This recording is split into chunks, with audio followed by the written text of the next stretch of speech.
My thing has always been either go after people with problems or go after properties with problems, because you're going to find one or the other. And I believe in that. The thing is that I've always been the type of person is like every different type of lead has a different type of pitch. The sub 2 pitch is a whole different pitch for me than it is like for someone that I'm calling that their family member passed away. You got a lot of people saying, what are you thinking, you're like a scammer or something, calling saying you own part of the house? I'm going to tell you something, man. I had people comment to my face, and I'm the type of person that I will match. Like, if you're getting aggressive, I'm going to be like, hey, you know what? We need to settle this down for a second. I'm here to help you. Charles, you're here today because we've been colleagues for, I don't know, maybe about 10 years. When I got in the real estate space in San Antonio, you were already here. I looked up to you guys, what y'all were doing there at your company, HBHS, and y'all had a good presence. And I just remember thinking, wow, like, look at these guys rocking and rolling. So from there until today, you know, we've had a 10-year colleague relationship. But the reason you're here today is because as I began to focus on messy real estate deals, you would always have one that you did. And I was like, dude, this guy's got this hidden secret superpower. And that's the part about your business that I've always admired, because very few people will do that. So we're going to talk about those today. I'm good. Let's talk about it. Good. Well, first things first, why don't you tell me about who's Charles Hernandez? Well, I'm a guy who doesn't give up.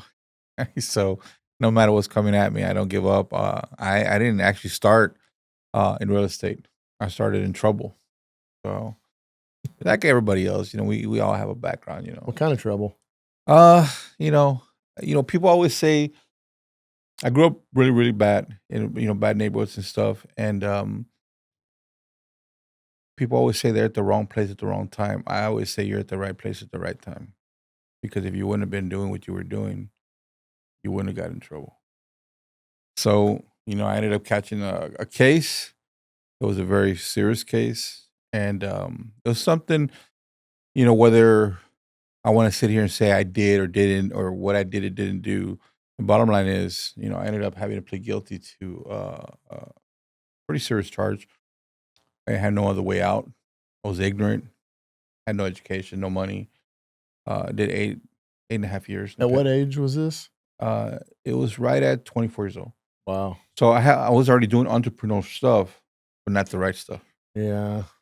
So I did 8.5 years in the pen, man. And it was a very terrible experience. But through it all, that's where I get my real estate from. Because I became a paralegal while I was in there. Really? Why, of all things, why that? Well, because I knew. You go from doing like things that aren't legal to I want to be in the legal field.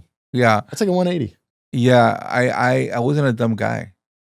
I was actually pretty smart. A lot of criminals I found growing up weren't stupid people. They were misaligned, but there were some bright ones, dude. Yeah, I was actually pretty smart. And I asked a friend of mine to pay for a paralegal course from Blackstone, which I don't do anymore. And it tells you everything. Like, it goes over all the law, constitutional law, canon law, common law, like everything. And I started helping guys do all their paperwork. And what I found was a lot of people in there don't have no education. What I was seeing was, this was while you're in prison. While I'm locked up. So I'm in there doing legal work, like I'm a jailhouse lawyer. And I was doing motions for people and stuff, researching case law. But what I was seeing a lot was these affidavits of heirship. Really? Yes. In there? So because even today I do it. And you might have done it yourself, and you'll see what I'm saying. Have you ever run across someone that's locked up that needs to sign a power of attorney or has to sign an affidavit of heirship? Well, that's what I was. Oh, you were seeing folks do it for like outside transactions. Yeah, and I was wondering, like, what is this? Why are they asking for Dude, this that's stuff? super curious. I know. So I started inquiring and started getting books from real estate. So I wanted to know more about it. And how far in your 8-year stint is this, roughly? So this is probably like in the 5th year. Okay. And I was already going to school pretty serious because I got 4 degrees while I was in there. Whoa. When I got out, that's when I graduated from University of Texas, San Antonio. I did get my BBA, but I just want to throw it in there. But while I was in there, I mean, of course, I don't want to go into all the savage stuff that goes in there because you got to be very in tune with that part of yourself. But on the educational side, like I had already, like I was the guy in that people would turn to for that stuff. Yeah, and, you're bright. I mean, they understand that. And so I was learning a lot about real estate, learning a lot about credit. I was just in there. All you got to do is read. And I'm going to tell you something. Some of the people that go to school while they're locked up are some of the smartest people I know because they actually have to read the books. You got to read them because there's no internet. They're not going to give you access. And you got nothing else to do. Well, back then there was no internet, but I'm saying that you don't have no resources. Right. So you have to, if you get a book that's 300 pages, you got to read it. Wow. And so that's where I started to learn a lot about real estate. So when I got out, I already had a really good foundation. I understood a lot about credit. I understood a lot about real estate. So what's going on though? Like in your head, you're at the end of, the end of the 8th year, you're walking out of there with, the trash bag with what you got left. Yeah. Like who's picking you up? Where's your mind at? Where you going? It was scary, man. Because at this time you're what, 32, 33 years old? I was 33. Yeah. Okay. And I was in great shape back then, like you. It was scary because I didn't know what I wanted to do. I didn't know what to do, but I did know one thing. I believe in resolve, and I believe in determination and fortitude. And I believe that you can change if you want to. It takes a lot of work. It takes a lot of work. I was conscious enough to understand that I had to seek out folks who could help me change how I think. So for several years, for example, I would write little notes on my hand. Don't act this way. Don't say this. Because I would say some really crazy stuff. Oh, you were looking at like impulse control. Yes. I was very fast at telling somebody something, Part of what got you in there in the first place, I bet. Yeah. So I had to teach myself not to be like that. And then when I was going to school, I enrolled in a lot of etiquette classes because what people don't understand about business is that you can be very, very raw. And there's a lot of people online right now that are all tatted up. There's a big fad right now on IG. Guys that, hey man, I was in prison. They get really, I got out. I was really good shape also. They get all tatted up. And that people gravitate to that. Yeah. But that's just temporary, man. It's temporary.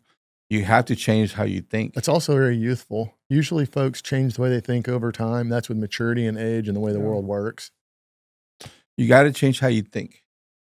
Because if you don't change how you think, then it's only a matter of time before you will make the mistake again. That's what they say. Folks that have been in prison usually are lifetime offenders, are in and out. Yeah. And so I've concentrated over the years not only learning business and the mortgages, the real estate, now I'm transitioning to a different type of business. But I learned one thing, that if I don't understand how to communicate, no, not a pro, but what I mean, like not just to communicate with you, but I mean talking about like actually gather my thoughts, control my thoughts. People won't take you serious. And then you have to follow through. You actually have to follow through. If you say you're going to do something, and if you say you're going to do something, you need to do it. So growing up in a bad neighborhood, you don't have the role models and you don't have the guidance. These are things that people are supposed to learn in their teens from those that are older than them. Yeah. I didn't learn those. So I was in a similar situation with you where I'm having to figure this out in my mid-20s and people are like, this is teenage stuff. For you, it's an epiphany in your late 20s, early 30s, but because you have trouble in childhood, it develops at a different pace and time, and you're getting there fresh out in the early 30s. Yeah, so a lot of, I'm older than you, of course, right? And of course I look it, but my mind and my energy, I feel like I'm still like I feel like I'm 42 years old because I don't count those first 15 years that I lost. I feel like, my body's telling me something different, but I feel like my mind is very, very strong, and I'm just always I'm always just going, and I'm not scared. I'm not scared to lose. I'm not scared to build, and I'm not scared to rebuild. You got to have all those. So you walk out of here in your early 30s. You've got some education that you picked up along the way. You're starting to change who you are and how you operate. But where does real estate come in? What happens? So what happened was, and first of all, I want to tell you something. They told me when I got out, you'll never finish out there. And I made it a point to finish your education. Yes, I did. So I did graduate.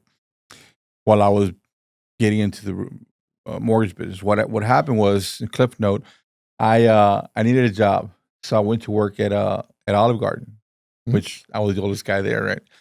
And I saw a friend of mine, and he's like, "Hey, man, you're too good for this. I'm hooked up with these guys. They're gonna start. They have this national credit company going. It was a pretty big company. It was called i3 Solutions, and they got me in. Within 2 weeks, I was their top sales guy. Oh, wow. And we were doing everything off the yellow pages. It's crazy. And I was like, hey guys, I think I have an idea for you. Why don't we use Magic Jacks and for every major city in the United States, and so we get the area codes, and then you put you get these little offices, or like $200 a month, and now you put every single office on your catalog and on your website, and now you can say you're nationwide. Mm-hmm.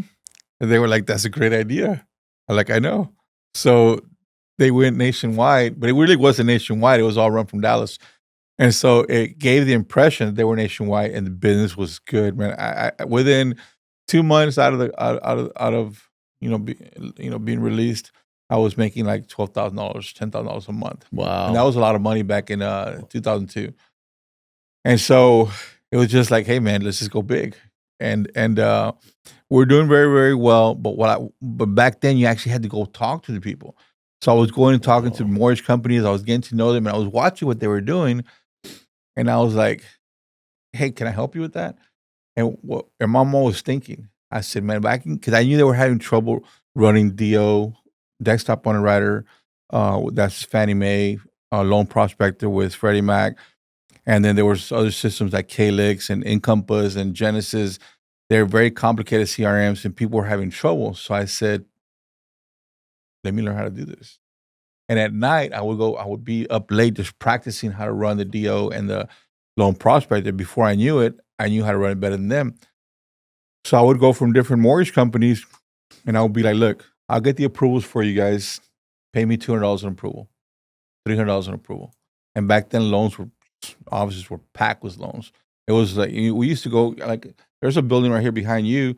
You used to go to the 8th floor or 7th floor and just pack boiler room mortgage loan officers. Wow. Well, I would go in there and I'd be running the files, and I would do 10, 15 a day, 20 at $200, $300 a pop. Dude, so you're making good money. You're doing something that you feel good about. It's a professional category instead of blue collar. So like things are moving up.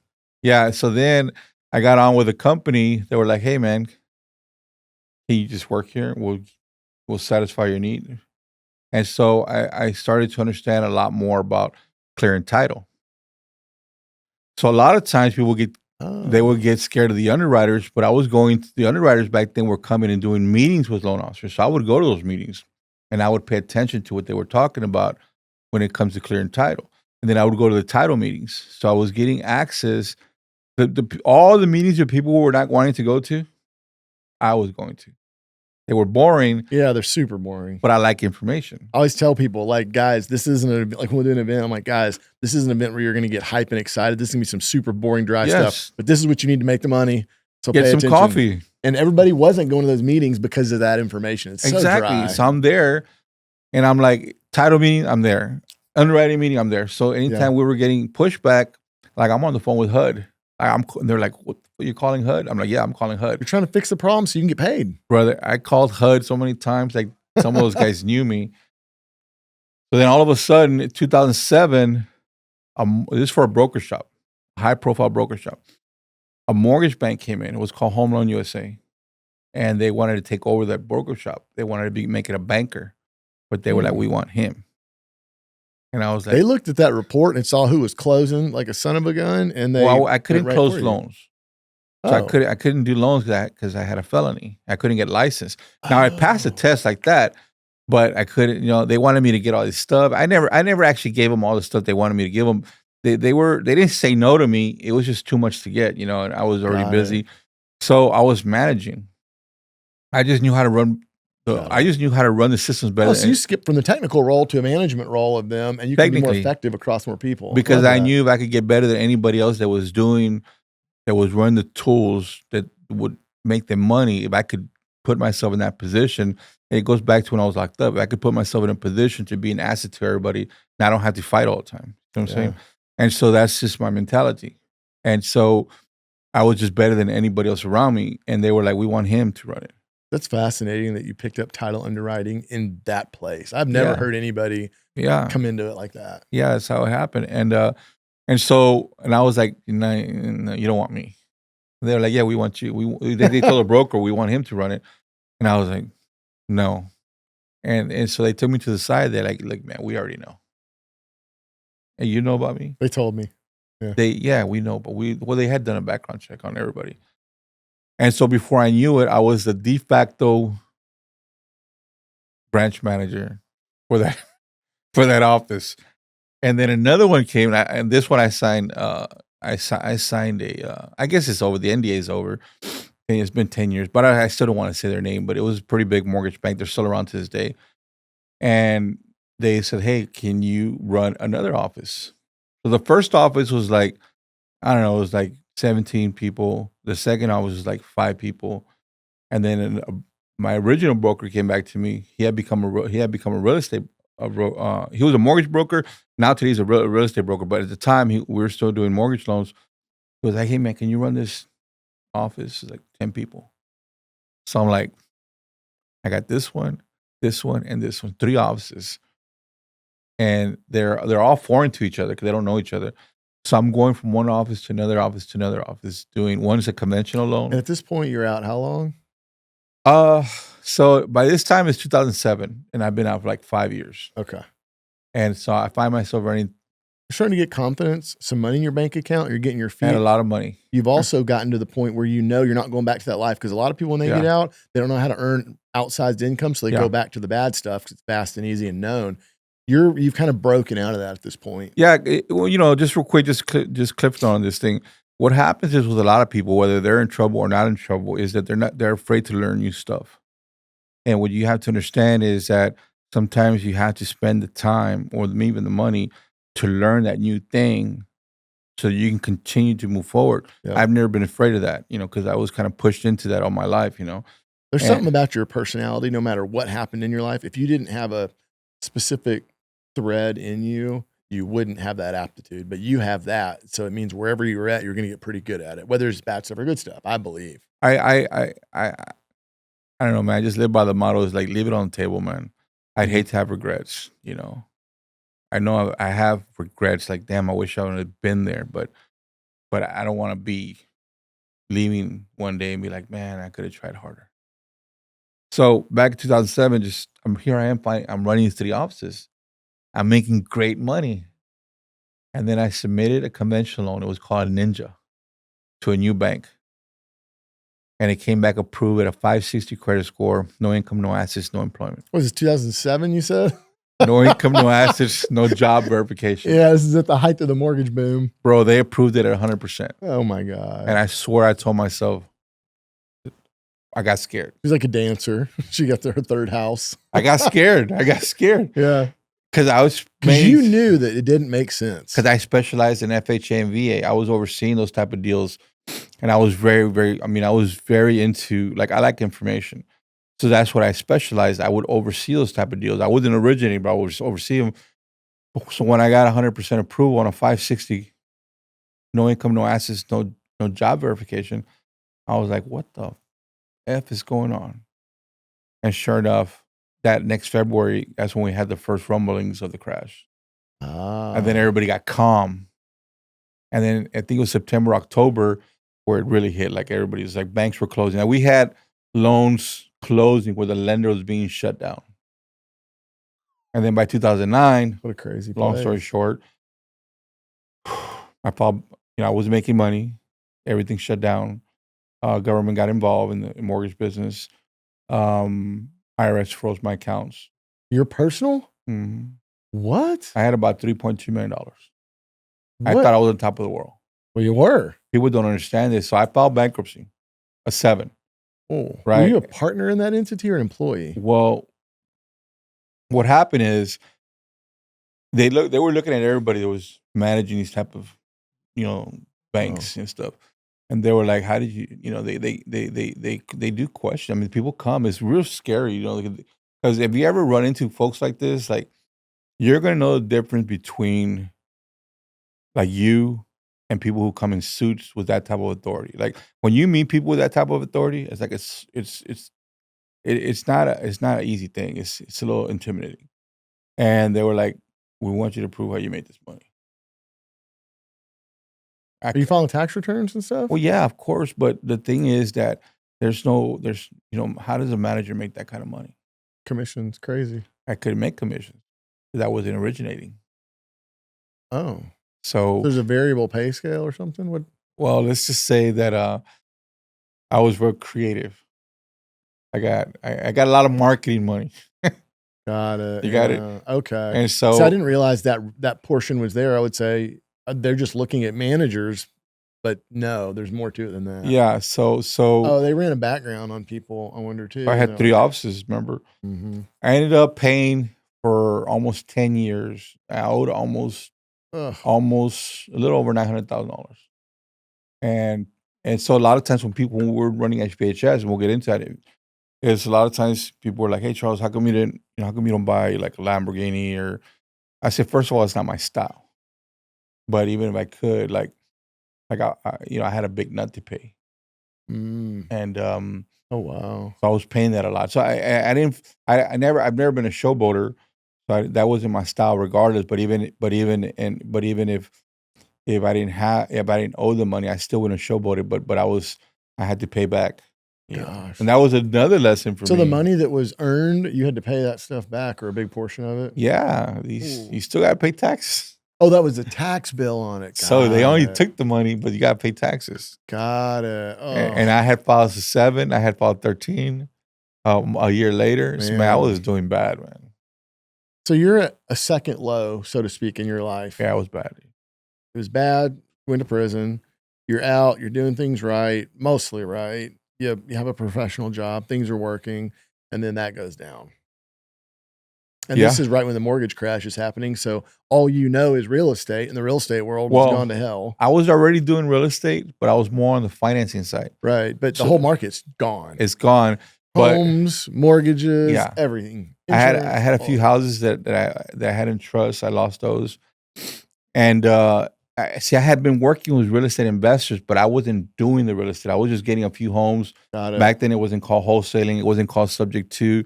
We were being creative. I was being creative, but I wasn't doing the business yet, like we do it now. And then, so when the market crashed, and I was there a few years, I was still working with independent mortgage bankers, but very behind the scenes at this time because things were, the government was really involved with everybody. Everybody was scared. And then I'll just tell you something. In 2011, I was still in 13. And I had a pretty big house at the time. I was a big nut, and then I had a big nut with the IRS and a big nut with the bankruptcy court. And I wasn't making the kind of money I was making, and I had to make a decision. And I told my wife, I said, "Look, I'm gonna just. This is a story I've hardly ever told, but I'm gonna tell you." I said, "Look, let me just go do a little of this, do a little of that, make a couple $100,000 real quick, and we'll be good." And I did. I went and did that, and I had it right there, man. It's the honest truth. It's right there.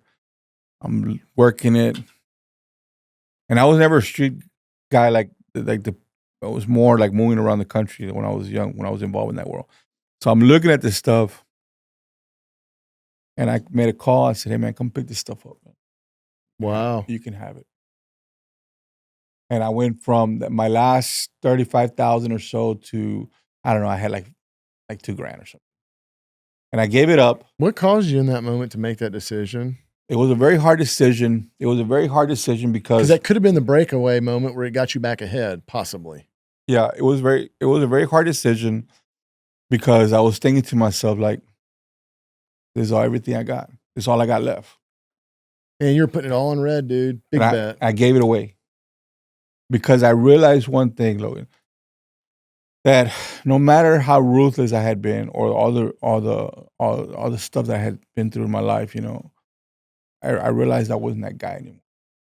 Good. I realized this. A lot had changed over this time, and you didn't realize how much it changed until you were in that room with whatever it was, and you say, this is not where I need to be. I'm not It was that guy. scarier that moment than it was in the past, probably. It was super scary. Imagine that's all you got left. But I'd been there, but it was familiar to me. I'd been there before. I'd been there. But it looks different, tastes different this time. It did. And I was like, come pick this up. And I had a few $1,000 and I told my wife, I'm gonna order LLC. And I went and I ordered an LLC. It was called Home Buying, Home Selling. Oh shit! Yes, I love that. That's a hell of a twist. Okay. And then my buddy who had been the broker for the mortgage company, I called him up. I said, "Hey, I know you're a real estate broker. Can you sponsor my LLC?" People didn't know you could do that. Mm-hmm. So he's like, "Hell yeah, I'll sponsor your LLC." And by that January, I had about $38,000. Remember, I had a lot of agents that would send us deals because they already knew me. And so that year is my stepdaughter had already met her boyfriend at the time, and I had gotten to know him. And then about 6 months into 2012, that's when my ex-partner, which was like, "Hey, you want to learn real estate?" And that's how HPHS started. Dude, that's incredible, man. I didn't know that piece of it. Yeah. There's a lot of emotional and a lot of core things happening there. Yeah. Because you're like this snake. I don't like that reference, but how they're shedding their skin and they don't really know what's happening. It's just instinctual, but they're changing into a new, clean, fresh version. But it's a little weird and uncomfortable along the way. You were doing that. You were right at the verge. You put it all on red. You were probably about to get yourself out of this hole, but if you did it and it didn't work, you're going to be done for life. Yeah. So you made the right choice. That's hard, man. I got to say, I commend that because a lot of people can't do that, especially even to take another little L at that time. That's huge, man. Many people go the other direction. I'll tell you, it wasn't instant because I went and dug a hole under my dog's doghouse, and I put it in there I had it there for 2 weeks. Oh, wow. and I was thinking about it. But doing it at that level with that amount. Yeah, you're done if you get busted. It meant that I had to carry a weapon again. Oh, that's a whole nother situation. It meant that I would have to be willing to use it. Well, not use it, but I mean, of course, that's always something that could happen. But I had to be willing to give somebody the impression that I was willing to. I just wasn't that guy no more. Yeah, that's a whole different category. It was a scary thing, man. Wow. Yeah, it was scary on so many levels that, wow, that's all I got. All I got. I'm surprised that. When did you meet your wife? Was it after you got out? So I met her on April 4th, 2003. When did you get out? What? June 2022. No, June 2002. Okay, I got so out June a year 2002. out of jail, you meet her. I met her almost a year to the day. Wow, dude. So frankly, she's taking a bet on you. She likes you. You're a nice guy. You're bright. You've got probably a good future ahead of you, but you got a bad track record. Right. And now you're on the rise. So she sees real money coming in. He's doing it the right way, more or less. She thinks it's good. And now you got another stumble. I'm going to tell you something, man. I'm glad you brought that up because I wasn't. Those are the things that typically cause splits, dude. Divorces almost always come out of those situations. I wasn't very good to her in the beginning. Really? And I got to honestly admit, man, that if it wasn't for my wife, I think a person can ground themselves, but I give her a lot of credit, man, because she's a very strong woman, man. Good for you. She's kept me in line, and I wasn't a very good guy in the beginning. The first 5 years, I wasn't very nice. What do you think it was that caused her to stick around? I don't know, but I realized if PTS is real, I realized that I had a lot of that going on. Like I was very aggressive. Not in an abusive way, but I mean mentally, Just I was an asshole. Very, and what happened was, but I treated her well. I treated the kids well. I've never been a guy who treats stepkids bad. I was like, good. I treated my stepkids very, very well. And she actually told me many times, that's one thing that kept me with you. I could see something I could see something in you. Wow. I could see that you won't quit. Like you always work, and So I'll tell you something. Last night, it's actually a BMW, and I bought her a because it's our 22nd anniversary. Gosh, I bought her congratulations. a 2005 X3, 2025. 2025 X3 M50 with 3 miles. Oh my gosh. I got that for her last night. Wow. Congratulations. She's on cloud 9 today, huh? She's a good woman, man. It's nice that you recognize that because a lot of guys take that for granted. Well, you have a good woman yourself. When you get one like that, man, you got to just don't fuck it up. You can't fuck it up, man. And I knew, like, when I was getting back to that story, I was like, I'm not that guy, man. I can't afford to lose, myself. Not worth it this time. My freedom, my wife, Wife sticking around, had some ups and downs. You get out with just about nothing left your second go around of a downturn, so to speak. And then now you got this LLC, HBHS. Yeah. You cut a deal with a broker. I mean, I think it's been good, but I kind of selfishly think this is where it gets good for the real estate. Yeah. So what happened was, I told my partner, I said, look, man, I'm going to give you a crash course into real estate world. I had already been doing real estate. He's mostly doing brokerage work? No. So my partner at the time, well, I say his name, Michael, he was in the Army. He was full-time in the Army. He had just been stationed here at Fort Sam. And he was trying to get a house and he couldn't get it. I said, and I was still doing mortgages, but on the side, I said, look, man, we're going to do this deal from the kitchen table. I'm going to get all your money back. You're going to do a VA loan. USAA was trying to get him to put 10% down. Believe it or not, he was a vet, 100% loan, and he needed to put money down. I said, bro, you're not going to do anything of that. From my kitchen table, you're going to get everything you want. And I did. I got him an awesome deal, and he was like, how'd you do it? I said, this is what I do. So as he was watching me do deals, and back then, mind you, there was not a lot of information like there's today. Back then, you couldn't ask somebody, like, what's a wholesale? Nobody even knew. Or what's up to? It wasn't all over YouTube. Nobody heard those terms. And so it was just a lot of creative stuff. And so I was doing deals, and I was helping investors move money around and stuff. And I was doing deals, and I had started HBHS, Home and Home Selling Realty, as a real estate company. So we were doing traditional, I had a lot of agents. And then he got involved. I said, I'm going to give you a crash course. You're going to sit next to me.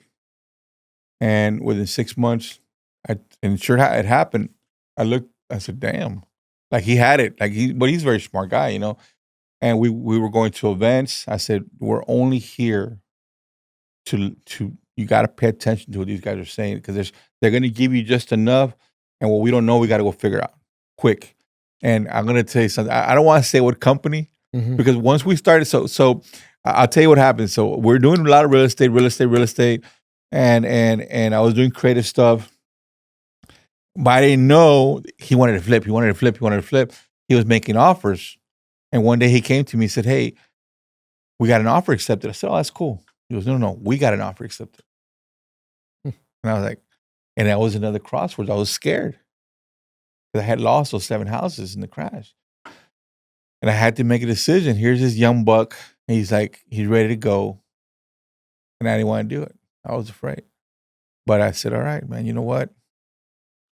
We're going to go. And we said, we're going to do the house ourselves. So this is a flip? This is a flip. Our first flip was 2012, late 2012. I said, we're going to do it ourselves. So we go in there and we're starting to tear our walls down. I had forgot about the load bearing wall. And we come back the next day, the things like that. So I said, let's hire some guys, man. And so we hired a little bit. I'm going to ask you about have you ever lost money on a deal? And you'll be like, yeah, my first one. we made 8,000, but we almost caved in the house. And so long story short, we started doing a lot of flips. Man, 2013, 14, 15, we were doing a lot of flips.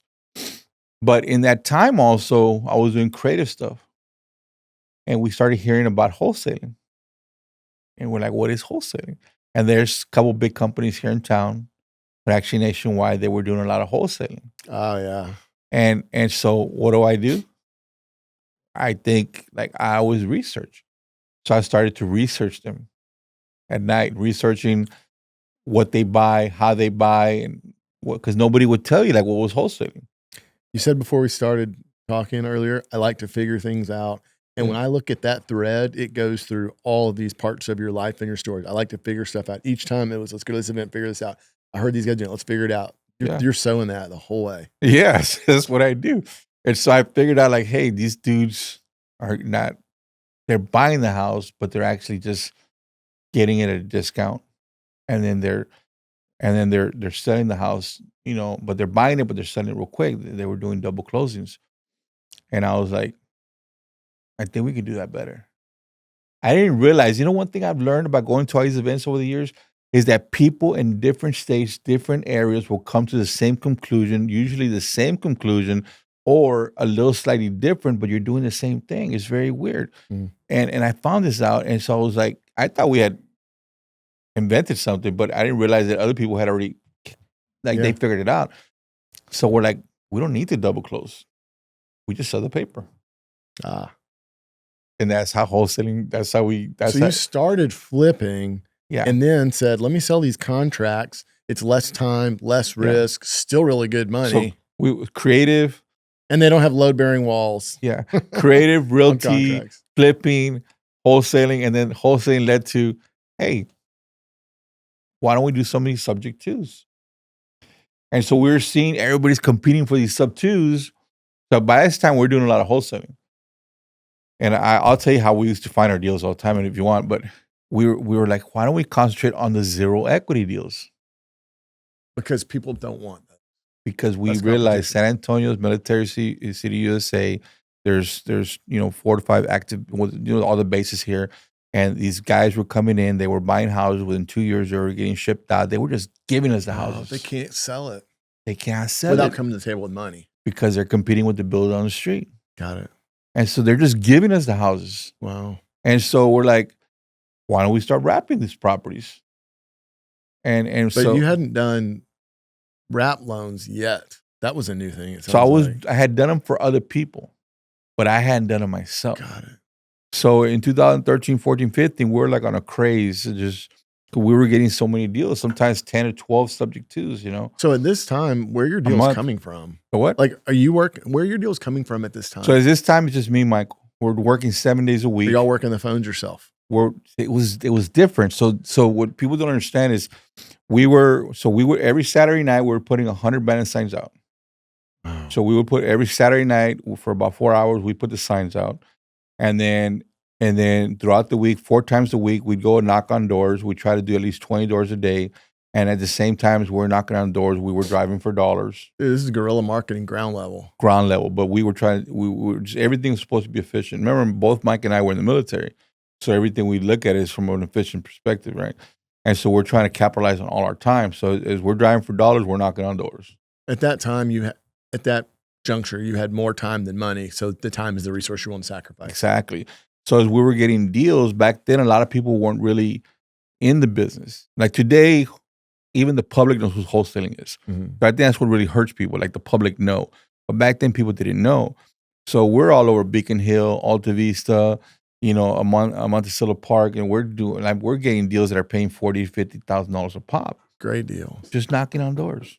Wow. And so now, knocking on everybody's door, or we were knocking doors. Yeah, we were knocking on doors for mortgage foreclosure, and we were driving for dollars. So you're getting the mortgage foreclosure list, the posting, the 21-day sale notice. You're getting that. You're driving to those addresses and knocking and pitching them face to face. Yes, and so, man, this is great. I got to tell you this. So we knock on a door. Hi, Mr. Gonzalez. Hey, Mr. Gonzalez. Wanted to talk to you about your property. We're with Home Buy Home Selling, which tells them what we do. I wanted to see if we can help you with anything that has to do with this foreclosure you're going through. I already took care of it. Oh, that's great. Did you file for modification? Yes, I already did it. Did you get the letter of rescission? What's that? Well, let me tell you. So I always want to tell them something they don't know. So that would get me right in there. And I say, look, let's get the bank on the phone. We're going to get down to the bottom of this. Hey, Mr. Banker, we go through the whole skit. Are you going to give him the letter to rescind? Because this foreclosure is still going on, isn't it? Yes, it is. Will you give him the letter to rescind? No, you won't. Then I'm going to give it to you. Let's call the attorney. Hey, Mr. Trustee, we just talked to the bank.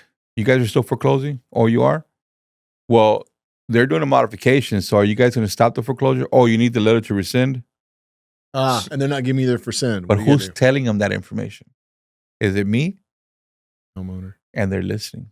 Got it. Yeah. And so as we were doing this, we're knocking on doors, we're putting banner signs, we're starting to get calls. We're like, hey, some of these houses are in Beacon Hill. We're getting calls. And in Valley High, we started figuring out that some of these houses, like they're empty. And then we started like, oh, how come nobody's doing anything with these things? So we started to There's a house that someone lives in. That's different, but no one lives there. Maybe that's a better thing to deal with. We started seeing estate, like all these houses we're looking at that the people are calling us, they're estates. So we're like, well, why don't we look up the estate list? You're threading that needle again. I like to figure things out. Why is it vacant? Let's go there. Yeah. So we started looking up the estates and they were like, man, these are dead people. And then we started seeing ETLs. Bingo. And I'm like, okay, wait a minute.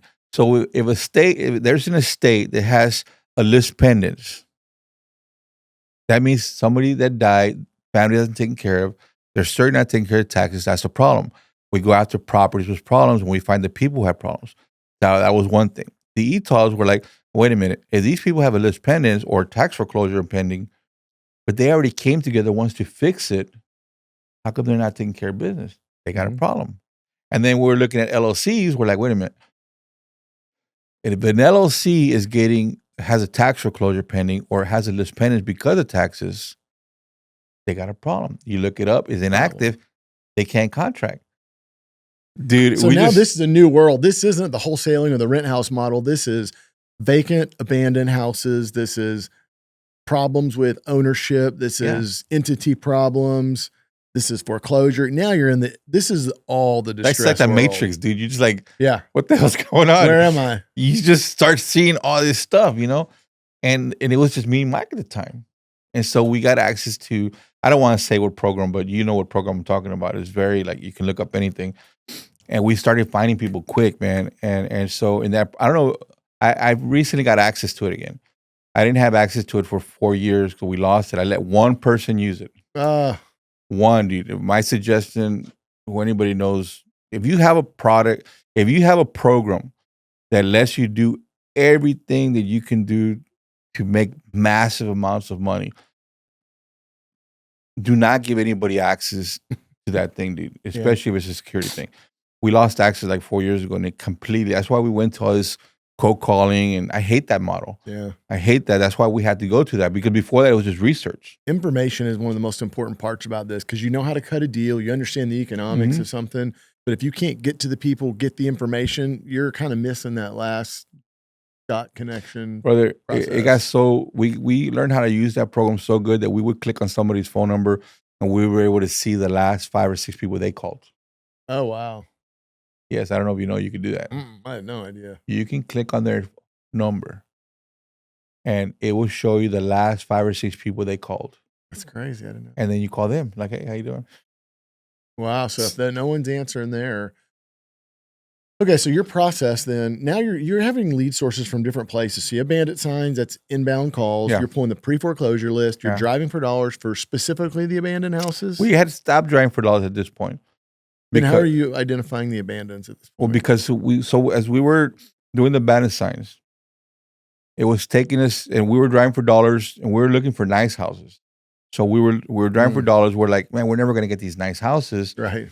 So as we were going to go talk to folks that were calling us off the bandit signs, we would drive for dollars in those neighborhoods, like Beacon Hill, Alta Vista. And we started to get to know the people. We're knocking, we're just talking to people. And a lot of people started to get to know us. They were referring us. Hey, can you, hey, you sold my neighbor's house. Can you help me with this house? And so I'm looking at these properties and a lot of them were empty. So I'm looking at the deeds. I'm like, there's an estate. There's an estate. So I'm thinking that, so why are these estates? So that's how I started looking up the estate list. Got it. Yeah. And then I found a few ETLs and I'm like, wait a minute, we're onto something here. You're connecting some dots at this estate. Point. So at what point did these deals start to become real deal flow? Like you're feeling them all out. You're doing a couple of them. Bro, we went all in. Like you said, these are the best deals. I'm going to focus here. We're gonna set a protocol or an SOP, whatever it is that you got to set something up. So this is what I do every day. Stay focused. Do it this way. And so we're gonna get this. This is how we're gonna work it, and it started to produce. The problem with people today is that they won't stay on something that can make the money long enough to see if it will work. Do it and stick with it. And so we figured out estates, ETLs, LLCs, list pendens, or tax foreclosure. Well, yeah. Okay, so you found the type of lead. You understand this is where you're headed. You make it your priority. Mm-hmm. And what's your pitch look like when you're talking to these people? Well, the pitch for the sub 2 is beautiful. I know it's a different subject, but it's beautiful. It's too long. I think sub 2 still fall in the distressed creative stuff because without equity, you got a But problem. it was a different type of lead that people don't realize that.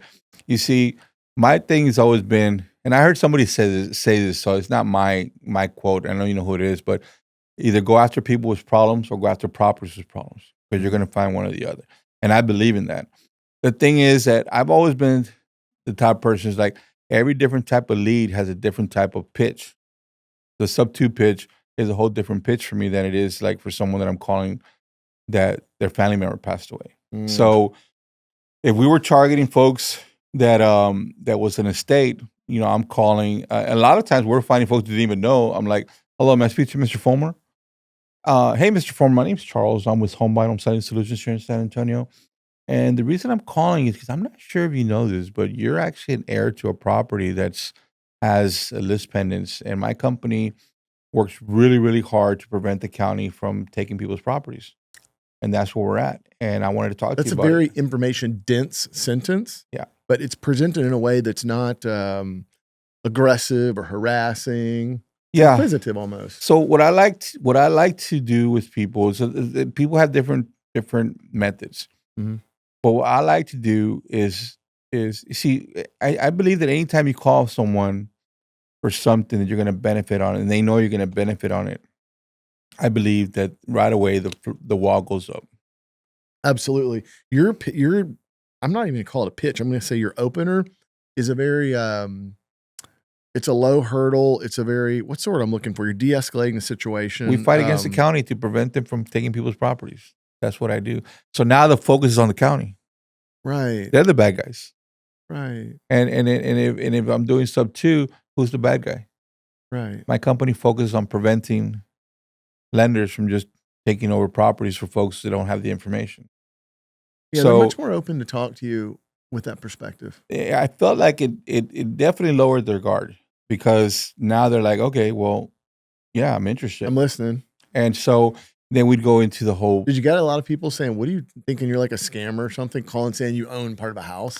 I'm going to tell you something, man. I had people comment to my face, and I'm the type of person that I will match you. Like, if you're getting aggressive, I'm going to be like, hey, you know what? We need to settle this down for a second. I'm here to help you. Yeah. And people, I find that if you match someone's tone, but you're like, hey, look, I'm here to help. Yeah. They will calm down, because most people are not narcissists or psychos. They will calm down, and now they know you're serious, and now they will listen. And so, Logan, I don't have to preach to the choir. I know you know this like more than anybody. Yeah. Well, the one thing that people can't stand is someone trying to hustle. And you know what? When you call and you're like, it. my name is Johnny, I'm buying fast, I'm going to close cash. And Yeah. it's like, what the hell is this pitch? It's a pitch. It's obvious. They hate that shit, man. And so that's why, like, for example, anytime like I teach this to folks who are around me, if someone would ask me a question and I didn't know the answer, I'd say, you know what, Mr. Smith, I don't know the answer to that question. But rest assured, I'll get you the answer. I know I got some good attorneys I can ask, and I got some folks in the industry I can ask. I'll get you that answer to that question. But back to the property, what I was saying, so I never really had a problem because I answered the question. I just didn't give them the answer they wanted. But they're satisfied because they knew I wasn't bullshitting them. Yeah, they could tell. If you're not being honest and you're being sleazy, people think they're slick, but humans aren't. Even lower IQ humans, they can sense it, man. People can sense it and they don't like it. Mm-hmm. And so as we were going after these ETLs and estates let's clarify that for a minute. When you say ETL or estate, yeah, for people who don't know, what exactly is that? So if you find a property that has the classification of estate or state of, you can guarantee without a shadow of a doubt someone's passed away and their family members have not either probated or addressed the will. Addressed the estate in any kind of way. Sometimes you'll find that something hasn't changed, but normally, if you're looking at that, And the one thing people don't realize is you can go after estates. Look up go on the county website, just put EST. They'll all pop up. You can go after estates as a separate subset, but I like to marry it with list pendens. So what I noticed is the EST space OF, it's estate of, and I think that's actually short for informal estate of, because most of those aren't an estate like that has been probated and is under administration. What I found over the years is a person would call the tax office and say, my mother and father passed away or whatever. We need to pay the taxes. What do we do? The moment the tax office or the appraisal district finds out that the owner's deceased, they convert the ownership name into informal estate of. Yeah. And that's how that category comes to be. But in Bexar County, we probably got 5,000 or 8,000 of those right now. Bro, it's beautiful. I mean, of course, we all got to pass away. But if you want to work, if you're willing to put the work in, that's one set of leads right there. You can be busy forever. I bet you 50% of those houses are abandoned, vacant. And while there is equity there, they've got tax delinquency, they've got outstanding legal issues. If someone doesn't come in and know exactly what they're doing, how to fix it, none of those owners will access equity. They never will. It generally will go to the tax foreclosure or mortgage foreclosure, and it all goes bye-bye. It's a huge amount of work to wrap that all up. But those are some of the bigger deals that exist. And you can find, if you look, what a lot of folks don't do is like, let's talk about, let me go deep in this. So you can get real creative. So for example, I had a dude one time, I found him, he had 5 siblings, 4 of them wanted to do it, 1 of them didn't. What did you do? Well, what I did was I said, I'm not going to give you $15,000 a piece. It was a property here in Monte Vista. I said, I'm not going to give you $15,000 a piece. I don't know if I can do the deal. I got to get your brother to, I got to get him on board. I said, what I'm willing to do is this. I'm willing to give you guys all $2,000 up front. And then what we'll do is we'll file a reverse note with the county, right? I'll accept, not that I want, can you give me owner finance? I'll accept a reverse note that will record with the county to secure your interest against me with a 6-month moratorium while I work with your brother. So they're seller financing the property to you. So you have little dollars in, but you're not at risk. You'll go fix all their problems, but they can't back out on you. I got a moratorium. And instead of asking for seller financing, I'm like, I'll accept from you a reverse note. It's just a different way of asking for the seller finance. You're looking at a bigger margin product, but with a lower entry fee. Yeah. So you're trading on your experience, not the dollars. Exactly. And so on that deal, what we did is that deal was we could rent it, but it was behind taxes. So I said, look, we couldn't get the brother on board. So what we did is I took control of the property. We rented it. We set the rents to start making payments on the taxes. Payment plan. And what I did is I had my attorney send the individual certified letter that we were going to move forward and do a partition. And sometimes that one letter will be like, that's enough. Just enough to get people to, okay, let's take it seriously. And sometimes, I don't know how people feel about this, but I'll go ahead and tell you. So we set up a meeting. He wanted to come meet, and we postponed. Why did you do that? Because he had to go back. And then we reset the meeting, and then we postponed. So I called him up and I said, hey, look, I will pay you for your last 2 trips that you made up here. I'll reimburse everything. You weren't worried that was going to cause credibility problems? He had credibility problems. Oh. He had credibility problems.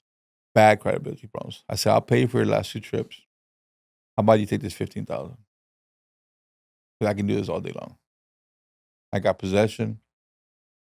Right. There's no light at the end of the tunnel for you. Unless it's with me. So he's like, let's do it. And so I'm going to give you guys a little insight.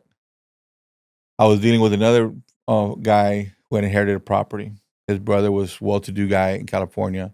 He was a bum. I mean, not a bum. I mean, he was not a good person. Oh, okay. The guy here, living on the streets. Mm-hmm. And so I'm interviewed. I'm always interviewed. I'm always asking questions. I want information. And I found out his brother had filed bankruptcy. So the mom had died like 15 years earlier. His brother had filed bankruptcy like 4 years earlier. He discharged everything. I'm just trying to give you guys some information. You got to know stuff. So I call the guy up and I'm introducing myself. He's talking bad about his brother. I said, look, man, I'm going to tell you something. I'm helping your brother, man. I'm going to help your brother get lawyered up.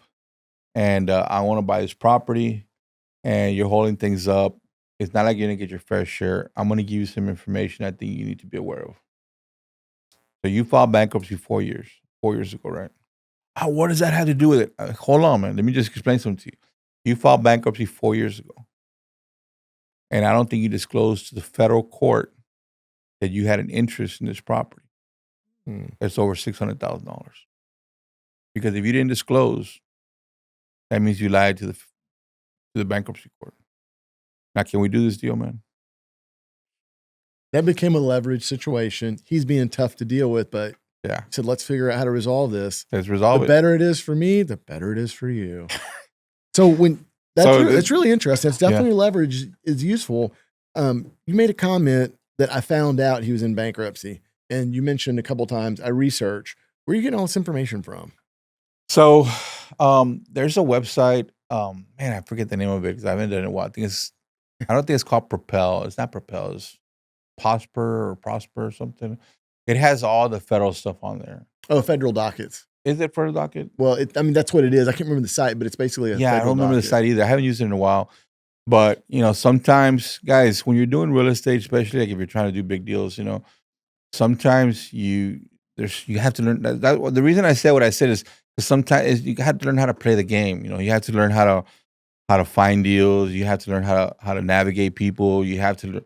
Sometimes you need leverage. And what I shared with you, I don't think was bad leverage. It was just it works. So you had information and leverage together. Yeah. You were using those. When we do like a preliminary review, we'll have the appraisal district, all these websites up: appraisal district, tax office, Redfin or Realtor.com, the docket search, and the land record search. Yeah, we have all that up. And if you put that same property and or that same person's name in all those, it is incredible what you will find. And then the last tab is just Google. Dump their name into Google. Yeah. If they don't have a common name like John Smith, you learn a huge amount. What people don't realize is within about 60 seconds, like, man, I'm telling you guys. You can size a person up. You can get so much information so quick by those sites. I do the same thing. I can, the way I do it is I get an address. The first thing I do is I throw it in Zillow because I want to see what this estimate is. Not that I know it's correct. I want to see 3-bedroom, 2-bath, square footage. Order of magnitude. Is this a $100,000 house or $1 million house? What the heck is it? Quick. And then I go to the CAT, see who owns it, see the classification, what's going on. I go, if it's a tax issue, I go to the assessor. I want to look at stuff quick. And I want to make a decision. Do I want to spend more time on this deal? Right. I love that. We were talking to our coaching group the other day. I do a 120-second snapshot. Yeah. And people tell me, I've been researching this property all afternoon. I know. In 120 seconds, I'm like, deal or no deal. Yeah. Boom. That's exactly what I do. That's why I tell you, well, you should not spend more than 2, maybe 3 minutes on something because you have to understand you got to try to do as many of these in an hour. If that's what is that what your role is? It's not enough for you to take 10 minutes, 15 minutes on one deal because then how much are you really getting done? Yeah, the business sense of this can get derailed quickly if you become a researcher because it's interesting. Yeah, and so that's what we used to do before we elevated ourselves to like, hey, why don't we get an office? Mm-hmm. Next step. And then before we get to the next step of let's get office, let's get more people. What kind of money you're making at this time? We're doing very well. We had very easily cracked $1 million. We were doing like 2.5, 3. We're just 2 guys hustling.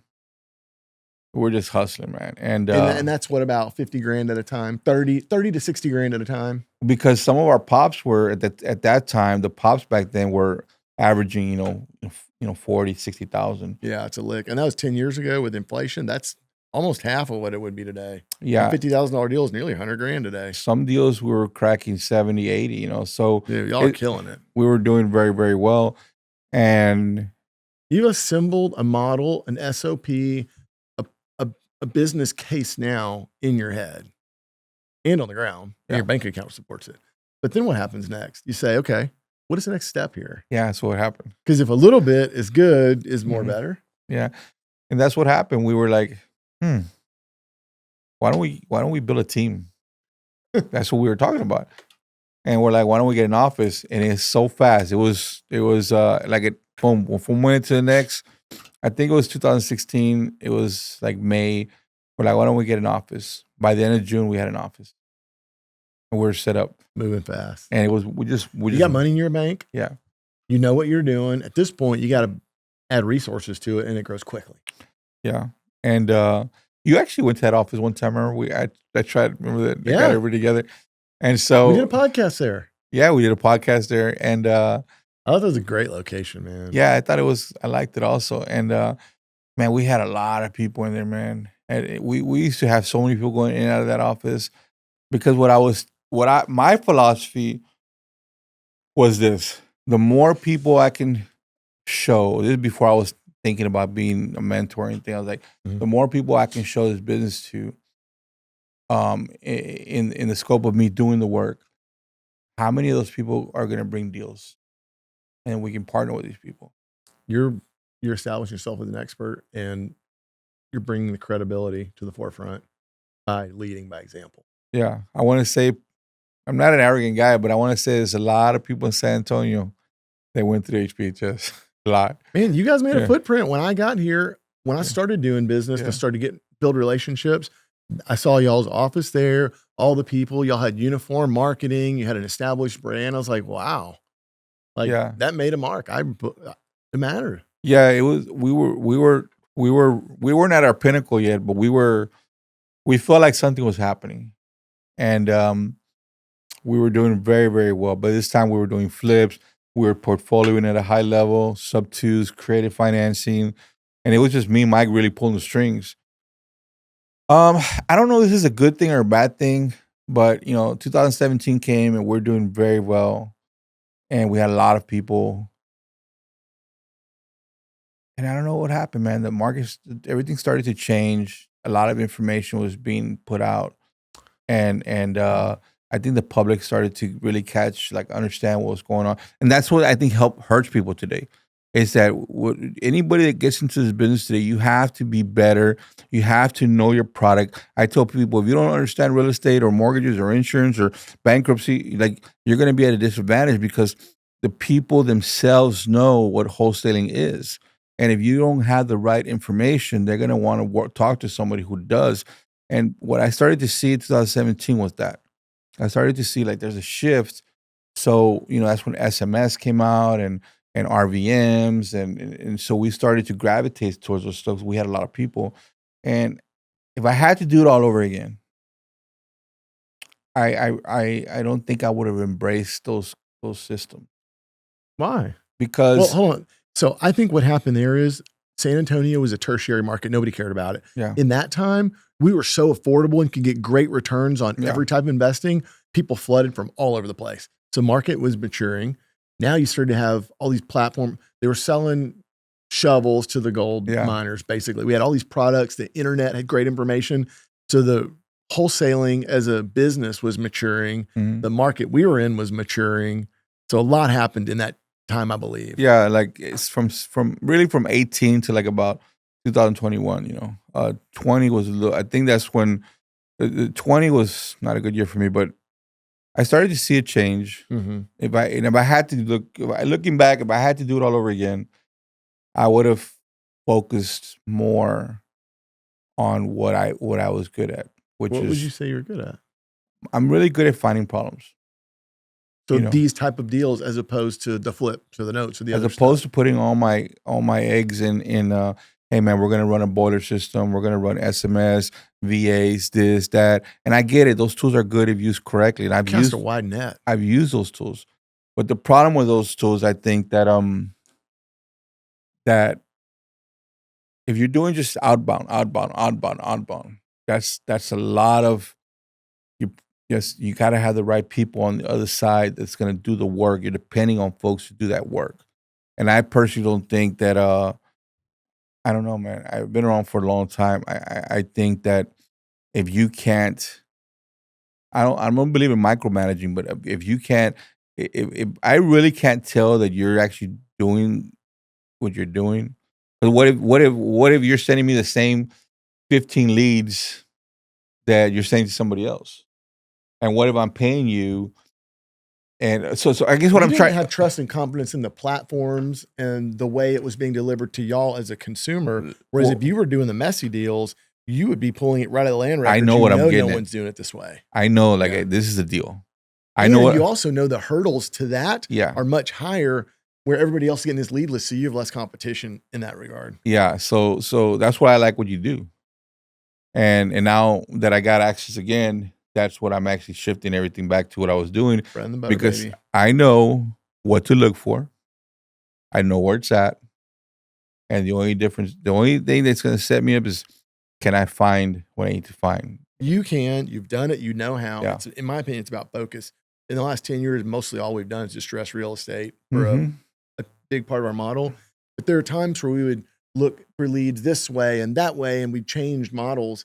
And me and one of the other managing partners here would always just say, guys, this is exactly these type of leads contacted this way, managed this way, and dealt with this way are all very, this is our core right here. And guys would weave in and out of that. But at this point, guys have all roped right back into that.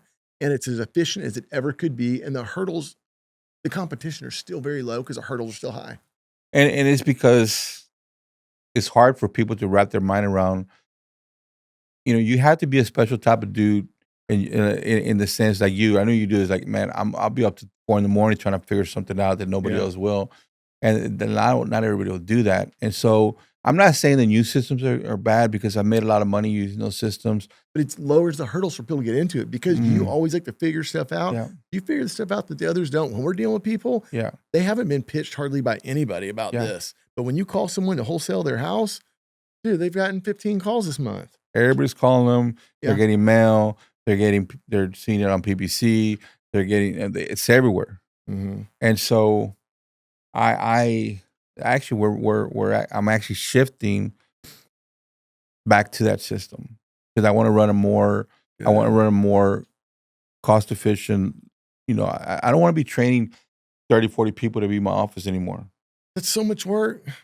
One of our operations has 4 people in it, a manager, 2 acquisition researchers, and an administrative girl. And then there's some accounting support there. Right now, their inventory value is like $14 million. Yeah. And it's been purchased for about 50 cents on the dollar. That's a 4-person team. If you turn that inventory in only 12 months, which we do turn it faster, that's a $14 million a year for sales, and half that could be net. And it doesn't have to be a massive team to just destroy it in the distress business. You took the words right out of my mouth. I'm actually on the real estate side of what I'm doing. I'm actually going back to that. The only thing that I'm doing different on the new stuff is that, we can get into it if you want. Like, I'm really just working on a lot of automation. So like by April, my whole system of what I want to do will be automated. Automations and artificial intelligence have crept into real estate in the last couple of years. But what's that mean for you? Well, let it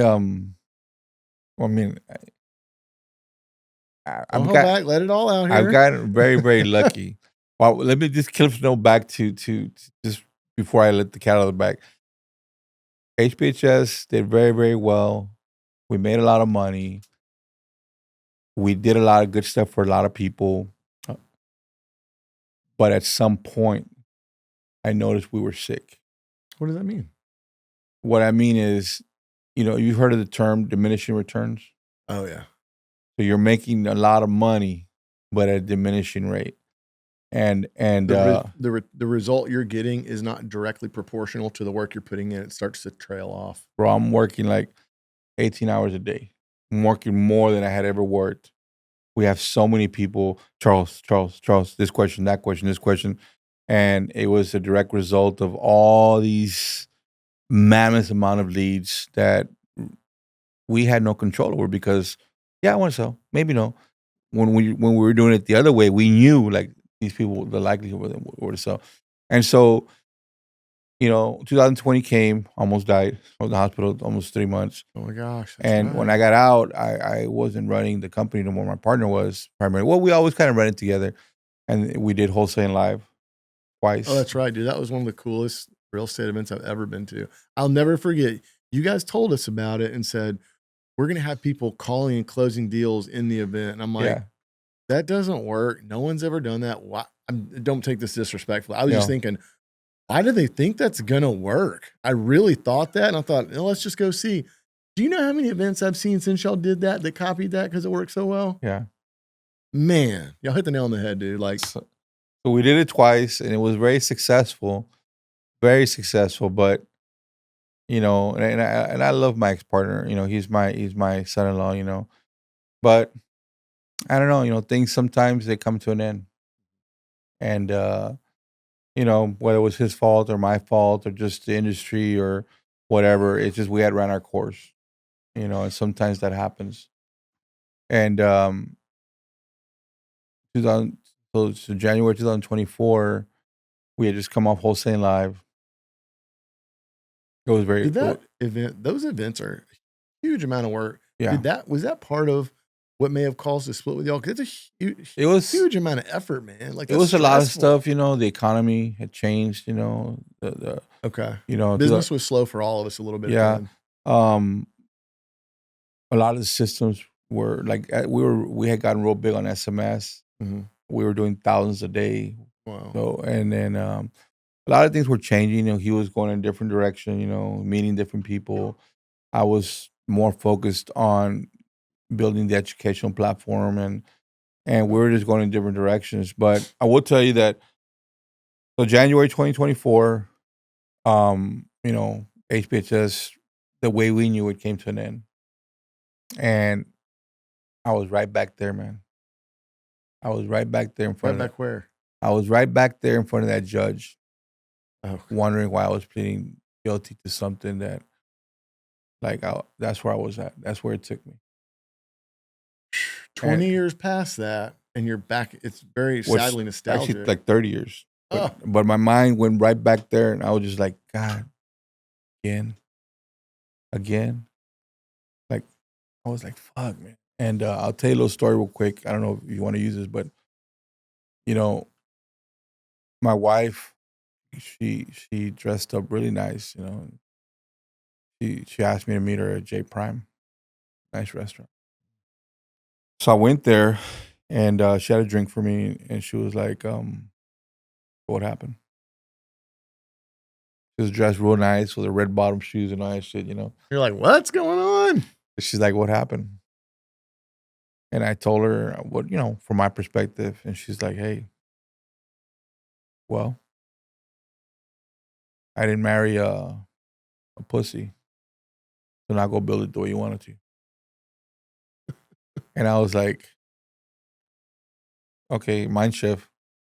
And dude, that's what having a strong woman is like. That's man. interesting, man. And so now today, I got very, very lucky. I had some really, really top level data scientists, real guys that work for the government, work from really big companies. I can't say what companies they work for. They approached me because all eyes were on us wholesaling live. And it turns out that I had helped somebody like 5 years ago that was family members. And like I've always helped people. Somebody called me like, "This is what you do." And they said, "Hey, look, we want to build something. We want to use our skills to build something." At the time, I didn't know a lot about AI. And so I was like, I was just getting to understand what ChatGPT was. And they were like, "Yeah, we worked on that project." And we worked on, I can't say companies, big companies. We built out their AI system, and we want to build something. They're all friends. But you're on the tech space. Why are they telling you about this? Well, because they wanted to build something. They were all interested in real estate. And they had come to Wholesaling Live, and one of them had become my student. And he is making a lot of money with what I'm teaching him. So I guess he's talking to his guys. They're like, "Hey, why don't we build something, help this guy?" Because remember, we had to split. And in the meetings, I was saying like, "Hey, this new AI is coming. I have all this data." I had never given my data to anybody. I had tried, but people couldn't make the course out of it because I teach a lot of complicated stuff. Yeah. And so they came to me. They're like, "Hey, we can help you with that." At first, they came to my office unannounced. And they were like, "Hey, we want to help you." And I'm like, No, I'll help you." They're like, No, we want to help you. And I was like, No. I was like, "No, I'll help you." And then they told me like, "No, we can help you with this, get your courses up and going." And so that turned into So what on February of 2024, I went to an event I was speaking at, and Robert Allen was there, and I was trying to pitch him on licensing HPHS. That's what I wanted to do. And I was telling him what had happened. And he looked at me. He says, "Charles, I'm going to tell you something that you already know. I'm going to put it into words so you can understand it." He said, "What happened to you is a blessing." And I'm thinking to myself, like, "What do you mean it's a blessing? HPHS." He goes, "You don't understand." He said, "Without pain, there's no testimony. Go build it." And I'm like, "You're right. Without pain, there's no testimony." And bro, I got to work. And these dudes were building this thing. And then one of them, he had built this big, I can't say the company, it's a big, big AI platform for a big company, huge company, world company. And he's like, "Hey, I was one of the leaders on this team that built it. Why don't we build a real estate GPT?" And I'm like, I'm listening. Okay. okay, but it's going to take a large investment. Yeah. And I didn't, and I had money, but they were talking about like $1 million or more. And I'm like scared. I'm like, damn, dude, that's a lot of dollars. Is it going to return or not? I was scared. I'm still scared. So what was what business problem did they want this product to solve in real So estate? at first it started out like they wanted just to help me. We want to turn your course. We can use AI to turn your course, and because see, my videos are very long, 3-4 hours long, and we can I talk shit in the videos, I cuss and stuff, and we can help you with that. But as I'm sharing this content with them, they put me on a Zoom. They're like, "Hey man, there's a lot of content." It's like I started recording stuff back in 2006 or something because I used to teach on the mortgage side, and they were like, "I think we can build a small uh, AI thing that people can respond to," and that turned into then what we call it RE, artificial real estate intelligence, and so it just kept building on itself. So what they did, actually, people don't know this. I'm going to go ahead and share with you. There's actually 8 full models, and I'm not an engineer, guys. I'm not a data scientist. I do have a degree, but it's in business, and I'm going to just tell you what I understand. So they took all this content and I wanted to constantly add stuff to it, like pulling data. Like ChatGPT won't pull data. It could do comps. ChatGPT won't do comps. Even those are billion-dollar companies, they're restricted. They won't do certain things. So they didn't want to mess with the main one. So they were building other ones so they could work on those pieces without destroying the mothership, right? And I'm like, "Hey, we gotta get data." And they're like, "You can't. It's not gonna happen." It took them 5 months. They figured it out. Live data. So they were proposing this program would be an instructional agent for you. Initially, so that's what it morphed into, because eventually it was just gonna be my course. But then they're like, we can make this thing respond like you. Oh my gosh. And I was like, really? And they did a demo. Like, brother, I'm gonna show you something. I will show it to you. Guys, this is so crazy. Like, I have on planet Earth, you're not gonna believe this. I, Uncle Charles, have my own personal GPT. It's unrestricted. I can ask it anything. Wow. I'll show it to you. You know what? When we release this episode, I want to put links to your products in our in the body here. So if y'all have some interest in taking a look at this when you have more time, that'll be in the post here. I know we're coming to a wrap, but I'm going to just tell you that's separate from RE. So they built these models to work on different things that I wanted. So I was like, guys, it's not enough to do education. I get it. We're going to do education. So, and it has to go beyond me. So what they set it out to do, so they set these models out, and I don't know how they did it, of course, to basically scour the entire internet for all things real estate. And so they set it to ask itself questions. That's how it gets smarter, by us asking it questions. So they have asking itself questions. They set it itself to ask thousands of questions a day. Holy cow. Yes. It's incredible. And then the other ones to answer those questions. But how do you validate that the questions it is asking and the answers that it is getting for itself are the way you see it? Because if you ask my question on the internet, someone's going to answer it this way. And I say, no, I like it this way. This is so crazy. So that was the question. Because I go, bro, there's a lot of people that have all kind of crazy. So what they did is they set those platforms to go get all these answers. And I can't explain it the way they explain it to me, but it's a process of elimination. So A through B, or let's just say A through J, right?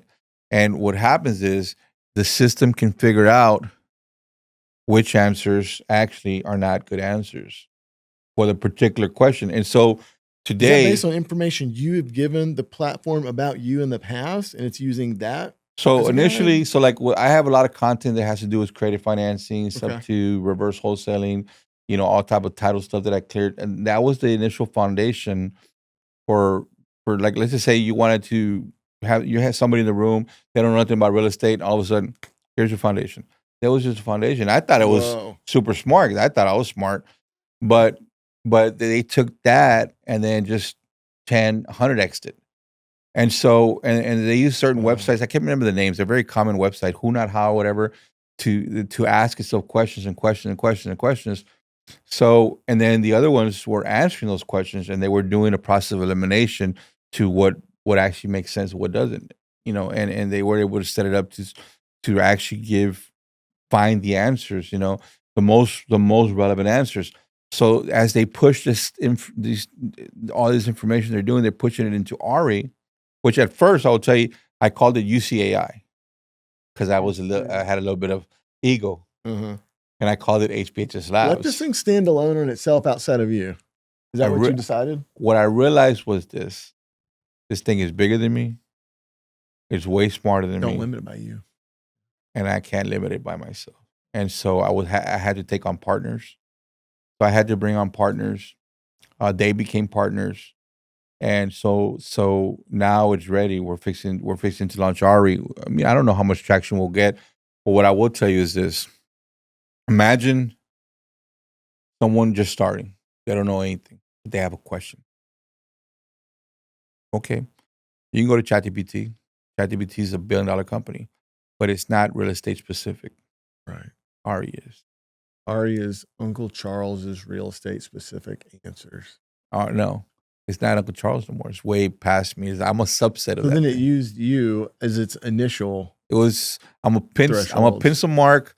I'm a pencil mark on a map that grew beyond anything I know. What does it cost if somebody wants to get into real estate and say, I want to learn real estate your way? How much do they spend to get that? So we're still working on the pricing, but it's going to be extremely affordable.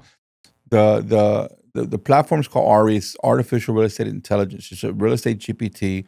I did not build it, guys. I just got very, very lucky that I was just, I don't know what you call it, the guinea pig, but or maybe I should give myself a little more credit, but I did provide the pencil prick in there that allowed the thing to blossom. The thing that we're trying to focus on right now is very high level educators, because what we feel is that a high level educator is as great as they can be. Even myself, when I was teaching at a high level, I can't answer everybody's questions. You can't answer 1,000 people's questions. This can multiply across as many people as it needs. Exactly. So what they figured out as they're building this thing, and I'll give you some things that it can do that'll blow your mind. Like if you were to go to ChatGPT, Gronk, DeepSeek, Claude, any of those systems, and say, hey, can I get a list of subject twos? Can I get a list of tired landlords? It doesn't know what you're asking it. Oh, interesting. But RE will go get you the list, and it's already filtered for what you're asking. So it's not going to bring you back 1,000 leads. It's going to bring you back 30. These are the ones you should go after.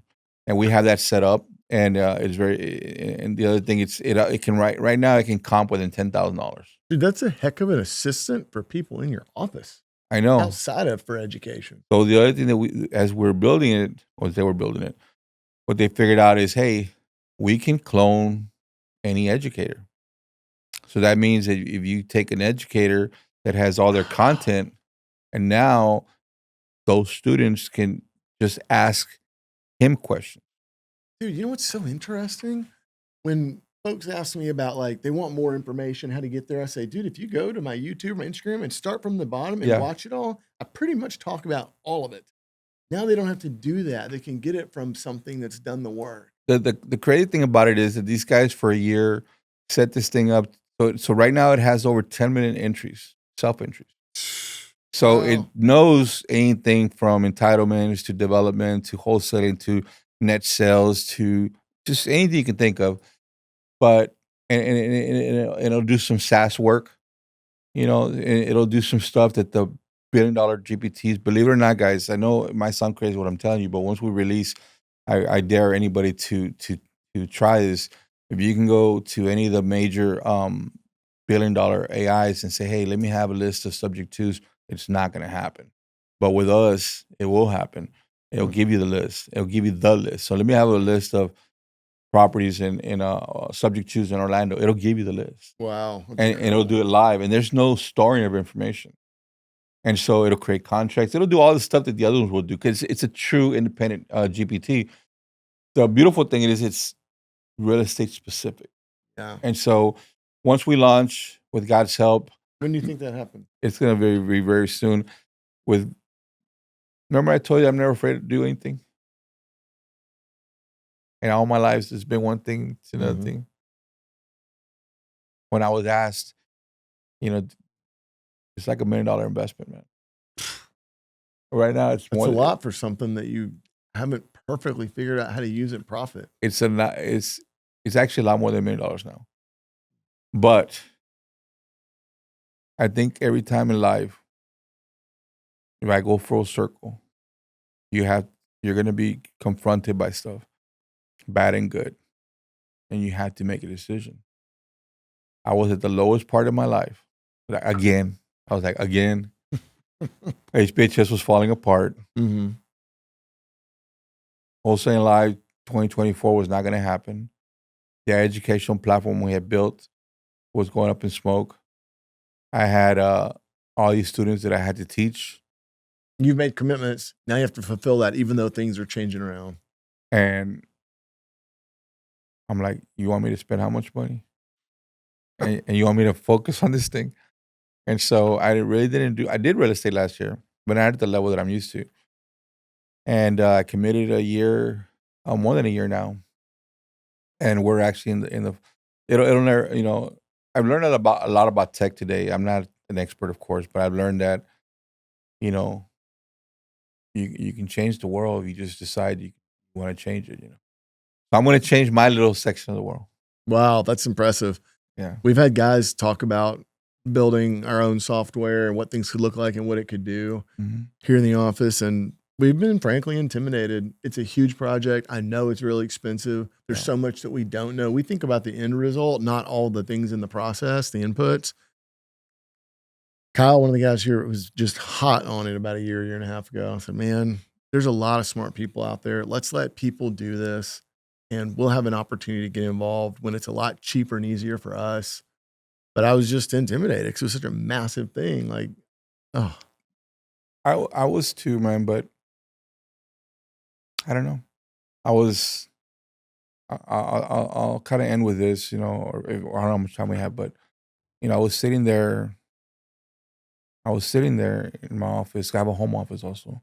It was like 3 o'clock in the morning, burning and, midnight oil. and I'm drinking. I was drinking some red wine, some cheap red wine, and I'm working, and I'm trying to figure out like how do I make sense of all this chaos, because we had a COO that was controlling everything. I didn't know where everything was at. Mm-hmm. And these guys want me to commit to this thing. My wife's telling me, like, just do this. And I'm sitting there, and Johnny Cash comes on with that song "Hurt." And I'm sitting there, and I had done because I had a community at the time. I had done a session earlier that day, and I had talked to him. I had told him that this was happening.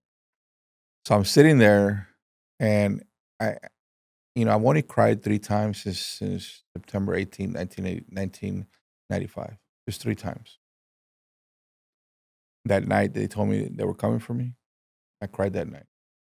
And then I cried again in October, in 2010, when me and my wife almost split. We had something happened between us. I did. And then in January 2024, when everything was crumbling, I was sitting there. It was like 3 a.m.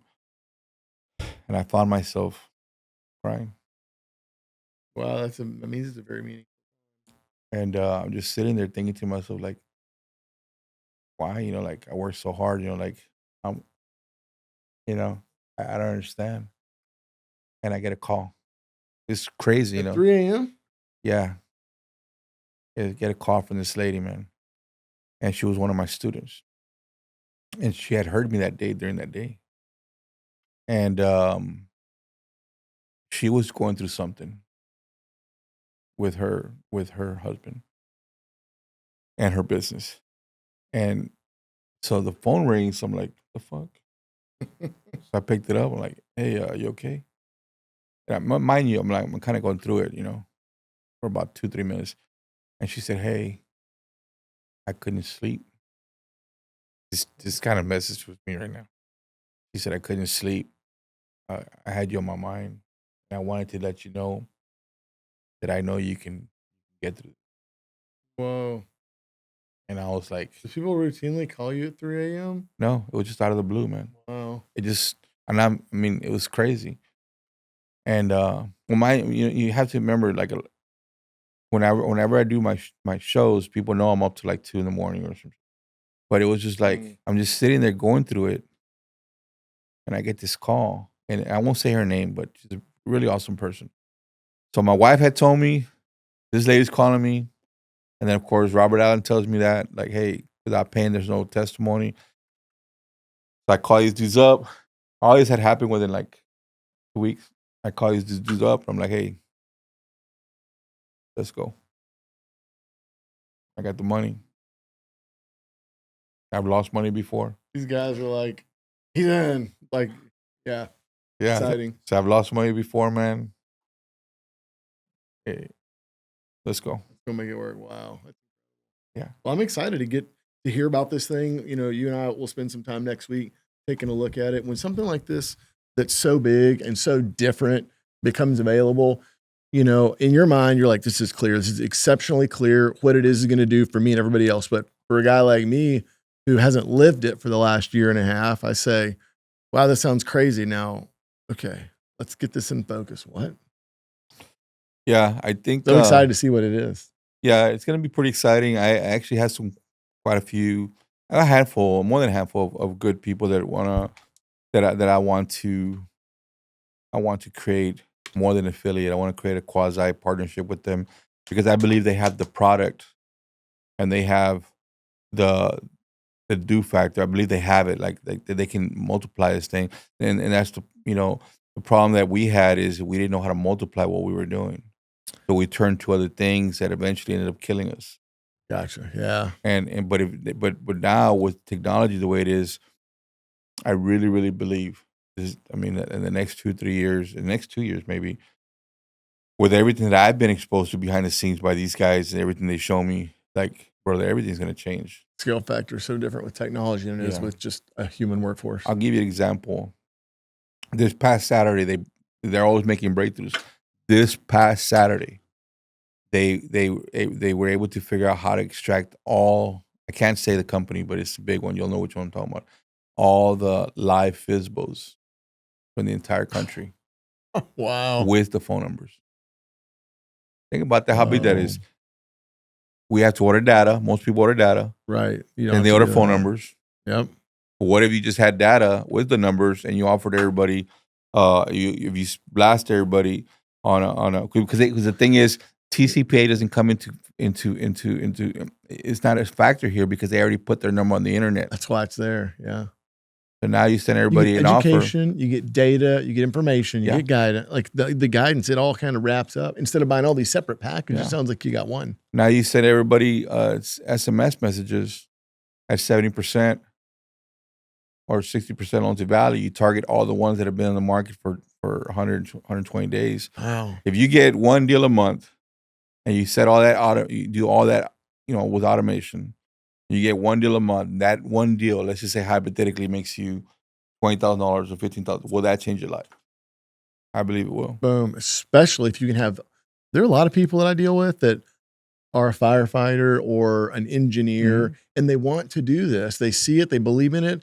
And even if it becomes more profitable than their day job, they don't want to leave what their careers. They love that. Yeah. But having these kind of resources would allow those kind of people to be much more productive in less time. That'd be great. Well, the people that run every day, all day, that would be a game changer for them. Well, that's what we're gonna. RE itself is my baby. You know, of course, I got partners. But on the real estate side, what we're focused on setting up is all automation, emails.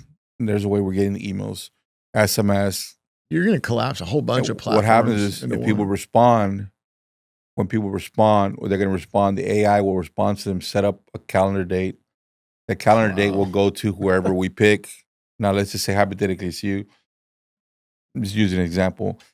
You get a notification that tomorrow at 2:00 you got a call with Mr. Smith on a potential wholesale deal. They're expecting the call, and so what I'm working on is, aside from RE, is how do we automate all that, and that's what we're working on, and then sell that also as a. Remember I told you I wanted to license HBHS? Yeah. Yeah, that's what I'm working on. Huge project. This is bigger than any business line probably in the past. That's why I told you last year I wasn't really wholesaling, or I'm working on actually building a. I don't know if I'm going to succeed, man, but I think we will. So. You know what? Every time when I look at your history and the interest that you have in figuring things out and sticking with it, you've been able to be productive and successful in all these places that you chose. So if I had to bet, you will be. Thank you, man. Okay, so wow, you told us a huge amount about your new business line, I guess we'll call it, your AI platform, your real estate AI platform. I think that's huge. That sounds like it's industry changing, game changing, completely change your business. You know, the next step is implementation, which implementation, marketing, management, that's a whole nother another thing. But yeah, for our listeners are the most interested in the messy real estate deals. And that's what we spend a lot of time talking about. I want to hit you with a few other questions on those before we wrap it up today.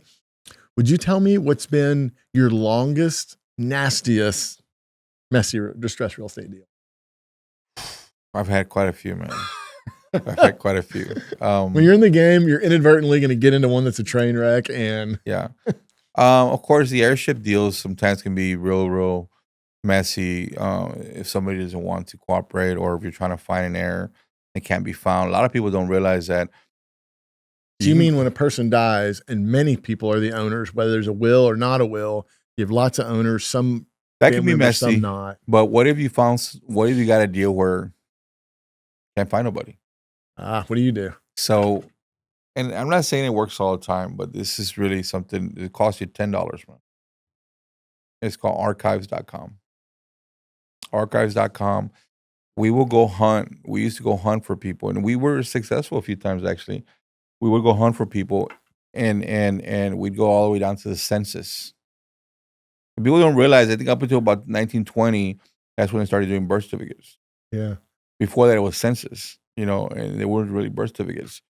And so a lot of folks don't realize is, like Hispanic, a lot of minorities back in the early 20th century, they were just swapping deeds left and right because maybe they had issues with the sheriff, or things were different back then. And so they would do that. You have a lot of dirty title. Lots of it. And so what we would do is we would go down and our sole purpose was, how do we go find an error? How do you find an error? So you just, instead of trying to find an error moving forward like you would with people that are alive, we would move backwards and try to find errors that had long passed. So would you start with?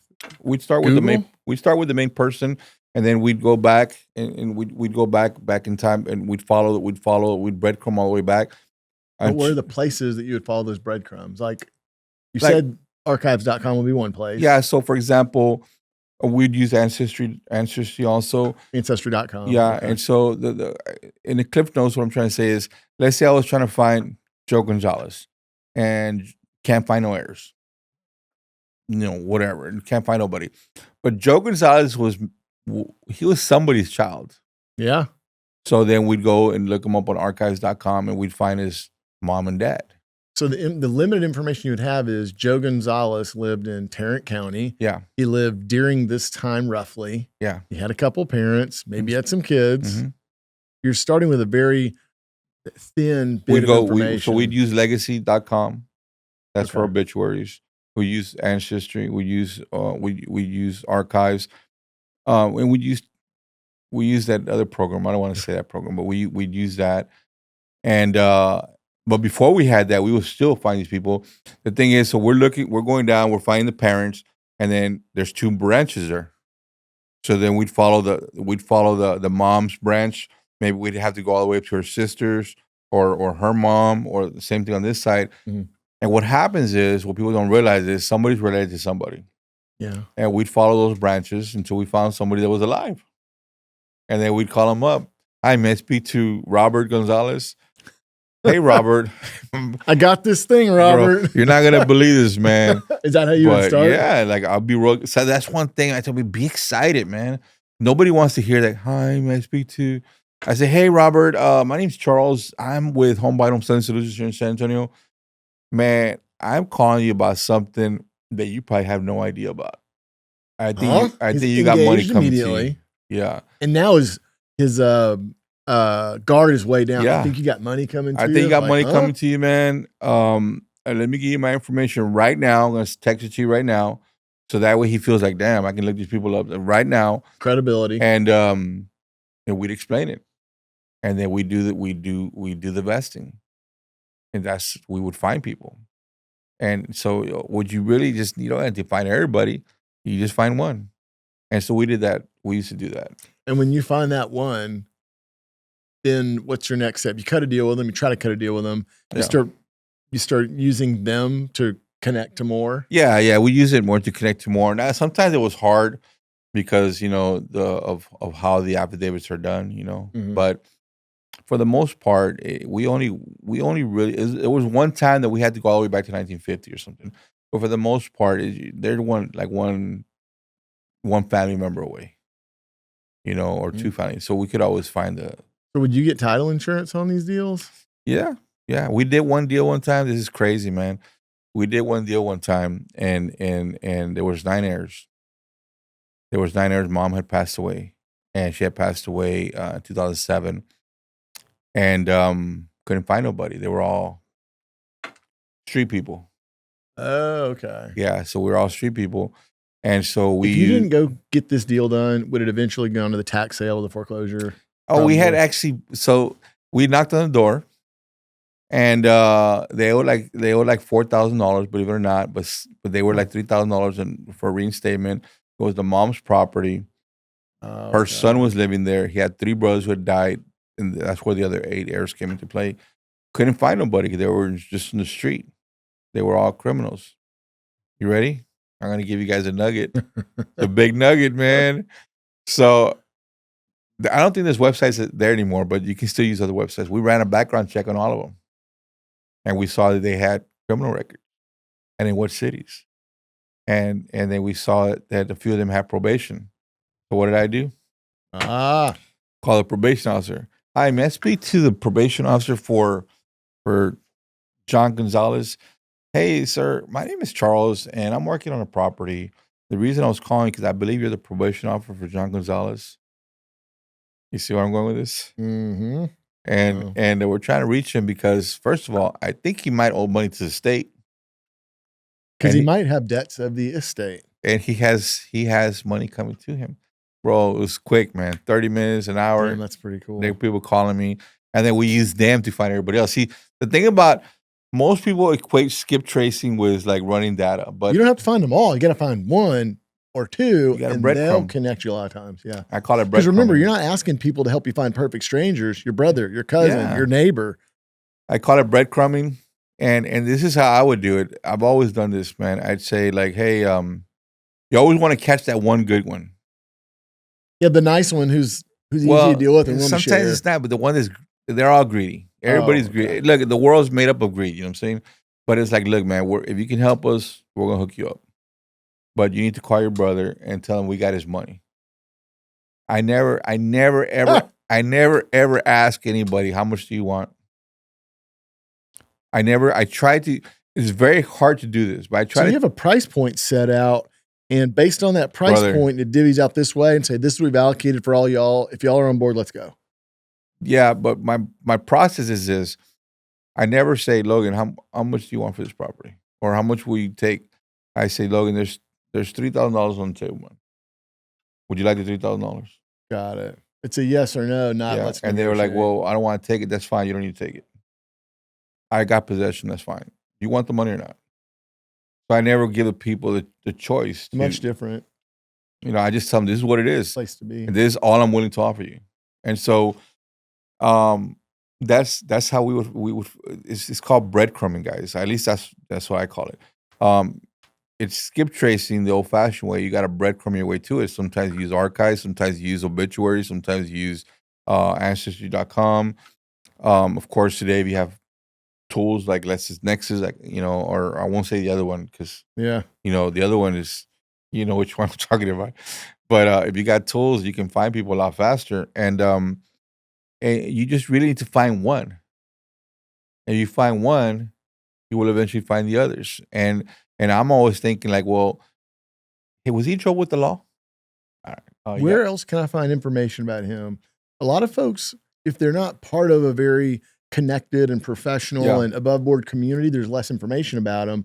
But on the other side of that would be the judicial system, municipal exactly. system.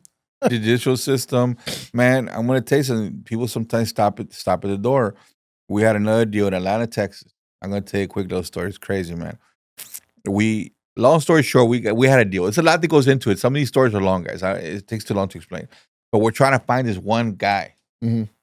and all we can do is find him on Facebook. He hadn't posted in 3 years. He looks like a guy from ZZ Top, you know. I mean, he's a biker, and I'm like, Oh gosh. but in the photo, there's a store. Oh wow. And I'm looking at the store, Smart. and I'm thinking to myself, that looks like he lives in a backwards, one of those little towns. So I'm looking it up. I'm looking up for that store, and sure enough, Atlanta, Texas. Wow. Exactly. That's And smart. I know. And then we look him up. We find him, bro. We couldn't find this dude's number. He lived out in the boondocks, you know. So here it is. Ready? Send him a telegram. A singing telegram, man. Swear to God, man. You gotta be careful. Those things are expensive. Wow. So we sent a telegram out. Did you remember that one, dude? So we the sent address that you thought was the one, and we knew it was him. Oh, okay, you see, at that point you corroborated this is the dude's address. We couldn't get his phone number. We couldn't It's get the middle of email. nowhere. You don't want to drive out there. But he was just kind of like one of those guys that lives out there in the boons, you know. Mm-hmm. So we sent a telegram, and the telegram said, I think his name was Mr. Robinson. Mr. Robinson, my name is Charles Got Hernandez. some money here for you. You're entitled to $2,000 if you wish to claim it here in San Antonio. It's associated with this property that's going to foreclosure. So the telegram guy went out there. I can only imagine it. Hi. You know, they start singing to him and shit, right? And so he called, man. He said, can I speak to Charles? And he was an old country guy, right? And I said, this is he, sir. Did you send me this telegram? Is this some bullshit? I said, no, sir. Actually, you're entitled to $2,000 if you wish to accept it. That's great. Will you bring it to me? I say, I sure will if you'll sign this document. Okay. But that's how I think. I just like, I'll send him a telegram, you know? There's a guy that we're going to talk with in a couple of days. Will deliver a pizza with a message on it because everybody will open the door for the pizza guy. You send a telegram. God, that's funny. We had a private investigator that we hire and work with a lot, actually. He had someone dress up in a construction manager type outfit, and people might have assumed he was a city employee with a vest and all that kind of stuff. And he was doing some surveying work behind the property, and he knocked on the door and explained the things he was doing and had some questions for them about the property and things like that. He didn't lie or disclose that he was something he wasn't. He just let them assume it. But he got as much information as we have ever guessed from just that quick little interview like that. So sometimes you got to get tactical. You got to get tactical, man. And you got to think outside the box, you know? And I love that. All right, let me ask you this. What's your biggest deal and your biggest loss on these kind of deals? You know, I never consider a wholesale deal a loss. Okay. Because if I tell people that you can't count on the deal until it funds, then I should believe the reverse. So I always want to look, man. It doesn't until it funds, we got a deal. So if I believe that, then if I lose, then I really didn't lose anything. My time maybe, but the but I will answer your question. So the biggest deal that we ever did, I would love to say something bigger, but it was a LLC captured. It's something that I think was unique to HBHS for a long time. And that deal made us, I think, 165,000. It's a big lick. Monte So you Vista. bought, instead of buying the property, you purchased the LLC that owned the property. Yeah. Now, why would you do that? Because an inactive LLC in Texas cannot contract. Not legally, you can't. And so what we did, we used to go after tax foreclosures. We found a tax foreclosure that was an LLC that was inactive. We had been pursuing the lady for about 7 months. The day before foreclosure, she texted me at 6 o'clock. She said, "Hey, help." I said, "I can't help you if I can't get you on the phone." We worked on that deal all night with the attorney. The attorney by 10th, I won't say who it is, but he had been drinking. It was the final four. And I was like, "So where the hell up, man? I'm fixing to give you 5% of this deal." It was in Monte Vista. I never saw the property. And she was getting foreclosed for 200. Long story short, we agreed on 225, 25,000 in taxes. I said, "Hey, I can't give you the 200. You ready? But I'm willing to accept, keyword, I'm willing to accept. Not will you give me, I'm willing to accept a reverse note that we will secure with the county to secure your interest against me with a 6 months moratorium while I fix any title issues, which is or business issues, because you can't contract. If I give you this money, this deal can basically void it. You can't contract because your LLC is inactive." So then, did you go and file all the So what we did, unfiled tax returns? So you got to be real careful, guys. What I'm about to say, there's a lot of steps here, but what on this particular deal, so I said, "Hey, you haven't filed it. You haven't filed in 6 years, so I need a POA from you to be able to file these. But I also need you." They're probably zero due franchise reports, tax reports. They just didn't file them. Yeah, exactly. That's what happened. So, but I wanted to make sure. So I need you to write an affidavit, a sworn affidavit, stating that these are the amounts. Mm-hmm. And so, believe it or not, guys, with that POA, we went down to the comptroller. Hey, take care of business. We got the franchise tax done. Changed everything with the SOS. Secretary of State. Now we own the property because we own the LLC. He brought the entity current. Yeah. If there was title insurance to that LLC, your title insurance would still be active. There would be no change in ownership. So any exemptions that were on the property, anything like that. Yeah. Also, when a transaction happens, a lot of times the appraisal district somehow figures out how to increase the value. Those things wouldn't happen. I know you're gonna get it, but I don't want to completely say this secret here. But the guys, our attorney's like, "You don't need an SWD," but I want one. He's like, "But you can't sign one." She can't sign one because the LLC is inactive. I said, "I know, but I've been doing this a while and I want one." You still got a special warranty deed from the person individually and from the person in their official capacity in that business, just in case. You know why? There are a lot of different reasons, I would think. Because when we went to closing, you always had to have the original documents. Mm-hmm. So we went, especially the SWD. So we went to closing. That's special warranty deed for those that don't know. We went to closing, and within 45 days, we got everything fixed. And actually, one of those big companies here in town actually had the buyer. And so big wholesaler. I never saw the property. And so they were like, "Monte Vista, we got it."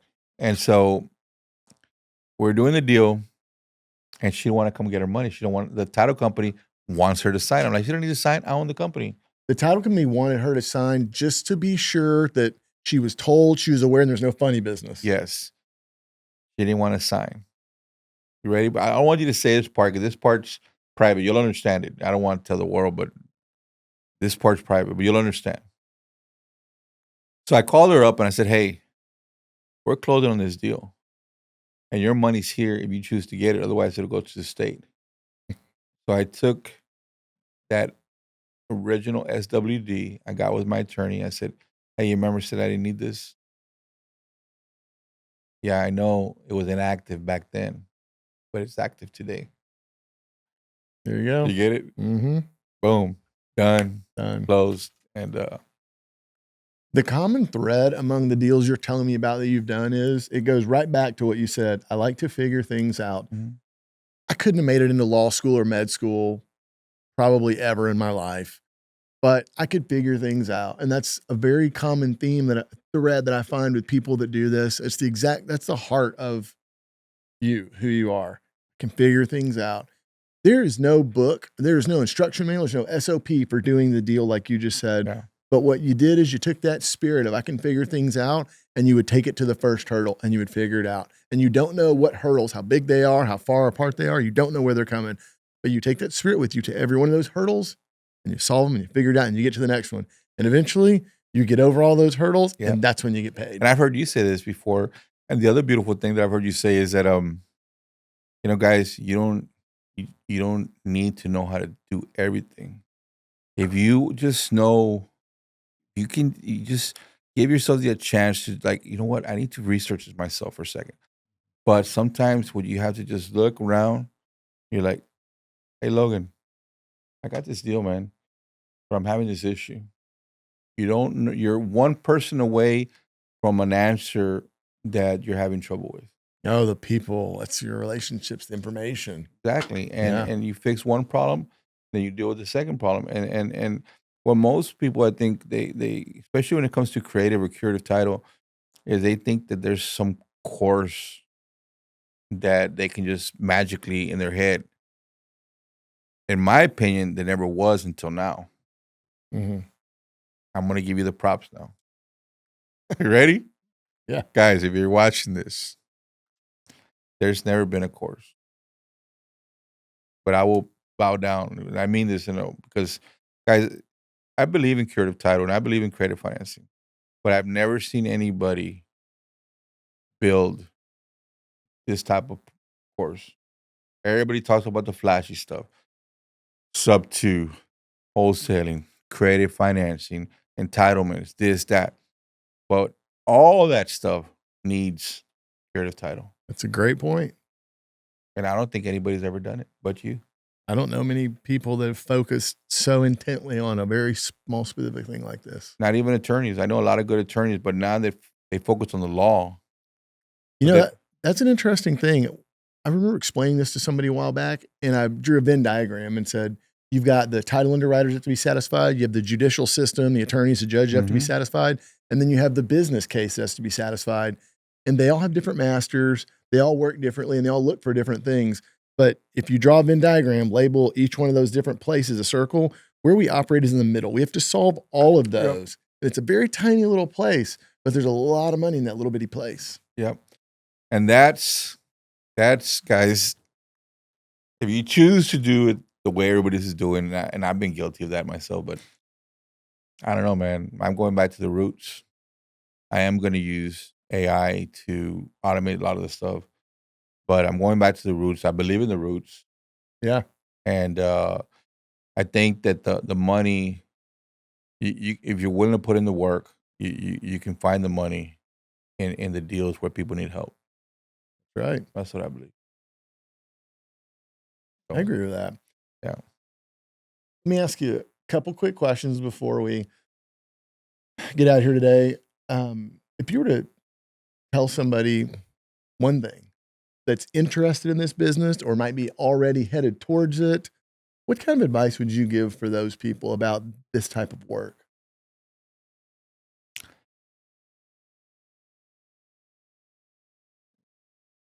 Well, first thing I would tell them is, guys, don't believe everything you see on Instagram. Yeah, that's good. I mean, don't, man. I mean, if you're going to measure this business by what you see on Instagram, you're going to fail. The other thing is that this is the type of business that you have to prepare yourself to really, for the lack of a better word, go all in. Can you do it part-time? Yes. But if this is what you want, then it's a roller coaster, man. It's a madhouse. It's all wrapped into one. 1 minute you're high, the next minute you're like, what the fuck? Yeah. The next day somebody's doing something. You're closing a big deal. It happens all in one day. It's the guys. I'm not talking about like weekly or like you're gonna be happy, for a couple weeks, and just one day. Like it's a roller coaster, and you're dealing with a lot of different people. There's a lot to learn. There's a lot to learn, but you don't have to learn it all. You just have to focus on one or two good strategies. Most people start with wholesaling sub two, and those are two good strategies to start with. And you have to understand that what type of acquisitions are you going to do. That depends a lot on how much, if you do have finances, or you're going to use sweat equity. Um, you don't have to develop your dispo automatically if you're going to concentrate on acquisitions. Some people concentrate on dispositions instead of acquisitions. Um, or you can concentrate on data. Like I have no problem plugging your course because I know it works. So, if you make an investment with a good mentor like Logan, you're gonna go. The problem with people is this. Like, why it took me so long? I know a lot of stuff, but it took me such a long time because I was always a hands-on guy. Like, I depended on me. But had somebody told me, Charles, there's a way to crash time. And if I could do it all over again and crash time or collapse time rather, and invest in a course that would break it down, and I could see, like, I come here to your office, like, I think you're the only investor in town that has a beautiful office. I think you're the only one. As a matter of fact, from a lot of the people I know around the country, I think you're the only one, with the exception of a couple other ones. Mhm. But it takes a lot to run this type of business. So, guys, Does, you yeah. want to collapse time, and you want to really do deals, then you need to get with the right people. And I Thank again, you for that. I suggest you're awesome at what you do. The other thing is fortitude, man. This ain't the type of business where you're gonna just, bro. This ain't Instagram. Like, you got to work. Like, your mind is gonna be challenged every day. You might make $100,000 on a deal, but you will work. You will There ain't work, no shortcut to it. and your heart and your mind will be challenged. And you got to get people. Man, I tell this to people all the time. You got to get people away from you, man. The first thing I tell people when I was mentoring full time is make a list of 20, 10 on one side, 10 on the other side. On one side, family members, and the other side, friends. Make a list of every single person who has told you something negative. Like, you can't do this. Mhm. Everyone, put people on the list that are drinking, that are going out, that are, bro, all those people, dude, hey, those appreciate you, man. We're friends. I love you over there. Hey, family members, I love you, man. I'll see you on Christmas. You got to get people out of your space, man. Because you got to be super mad focused. They say you're the average of the 5 people you hang out with or something. And I believe in that. And look, like I don't have. I wish I had 5 people better around me that I could believe in. I do believe in that statement, but right now where I'm at, I'm working with these folks that are building this thing with me. But some folk, one season you may have multimillionaires around you. Another season you may have a bunch of hustlers around you that are just banging it out with you. What I'm saying is, bro, if you ain't got somebody that will match you, if you got to ask somebody like, hey, man, you coming in today? Hey, bro, did you get that thing done? Oh, man, I went to sleep at 12. Bro, I was up till 4 o'clock in the morning working. Yeah, I was doing this. You have to understand, like, at what level do you want this? And that's with anything, not just real estate, but at what level do you want this? And, well, Charles, you're doing all this stuff, you're working all these hours. And I mean, look, HBH just fell apart, or why are you still working? You're not a multimillionaire. I mean, I got money, but here's the thing, guys. I don't know. God, in my opinion, He ain't gonna give it to you, man. God helps those who help themselves. He's not gonna give it to you, and you're gonna get to where you're gonna get is already predestined.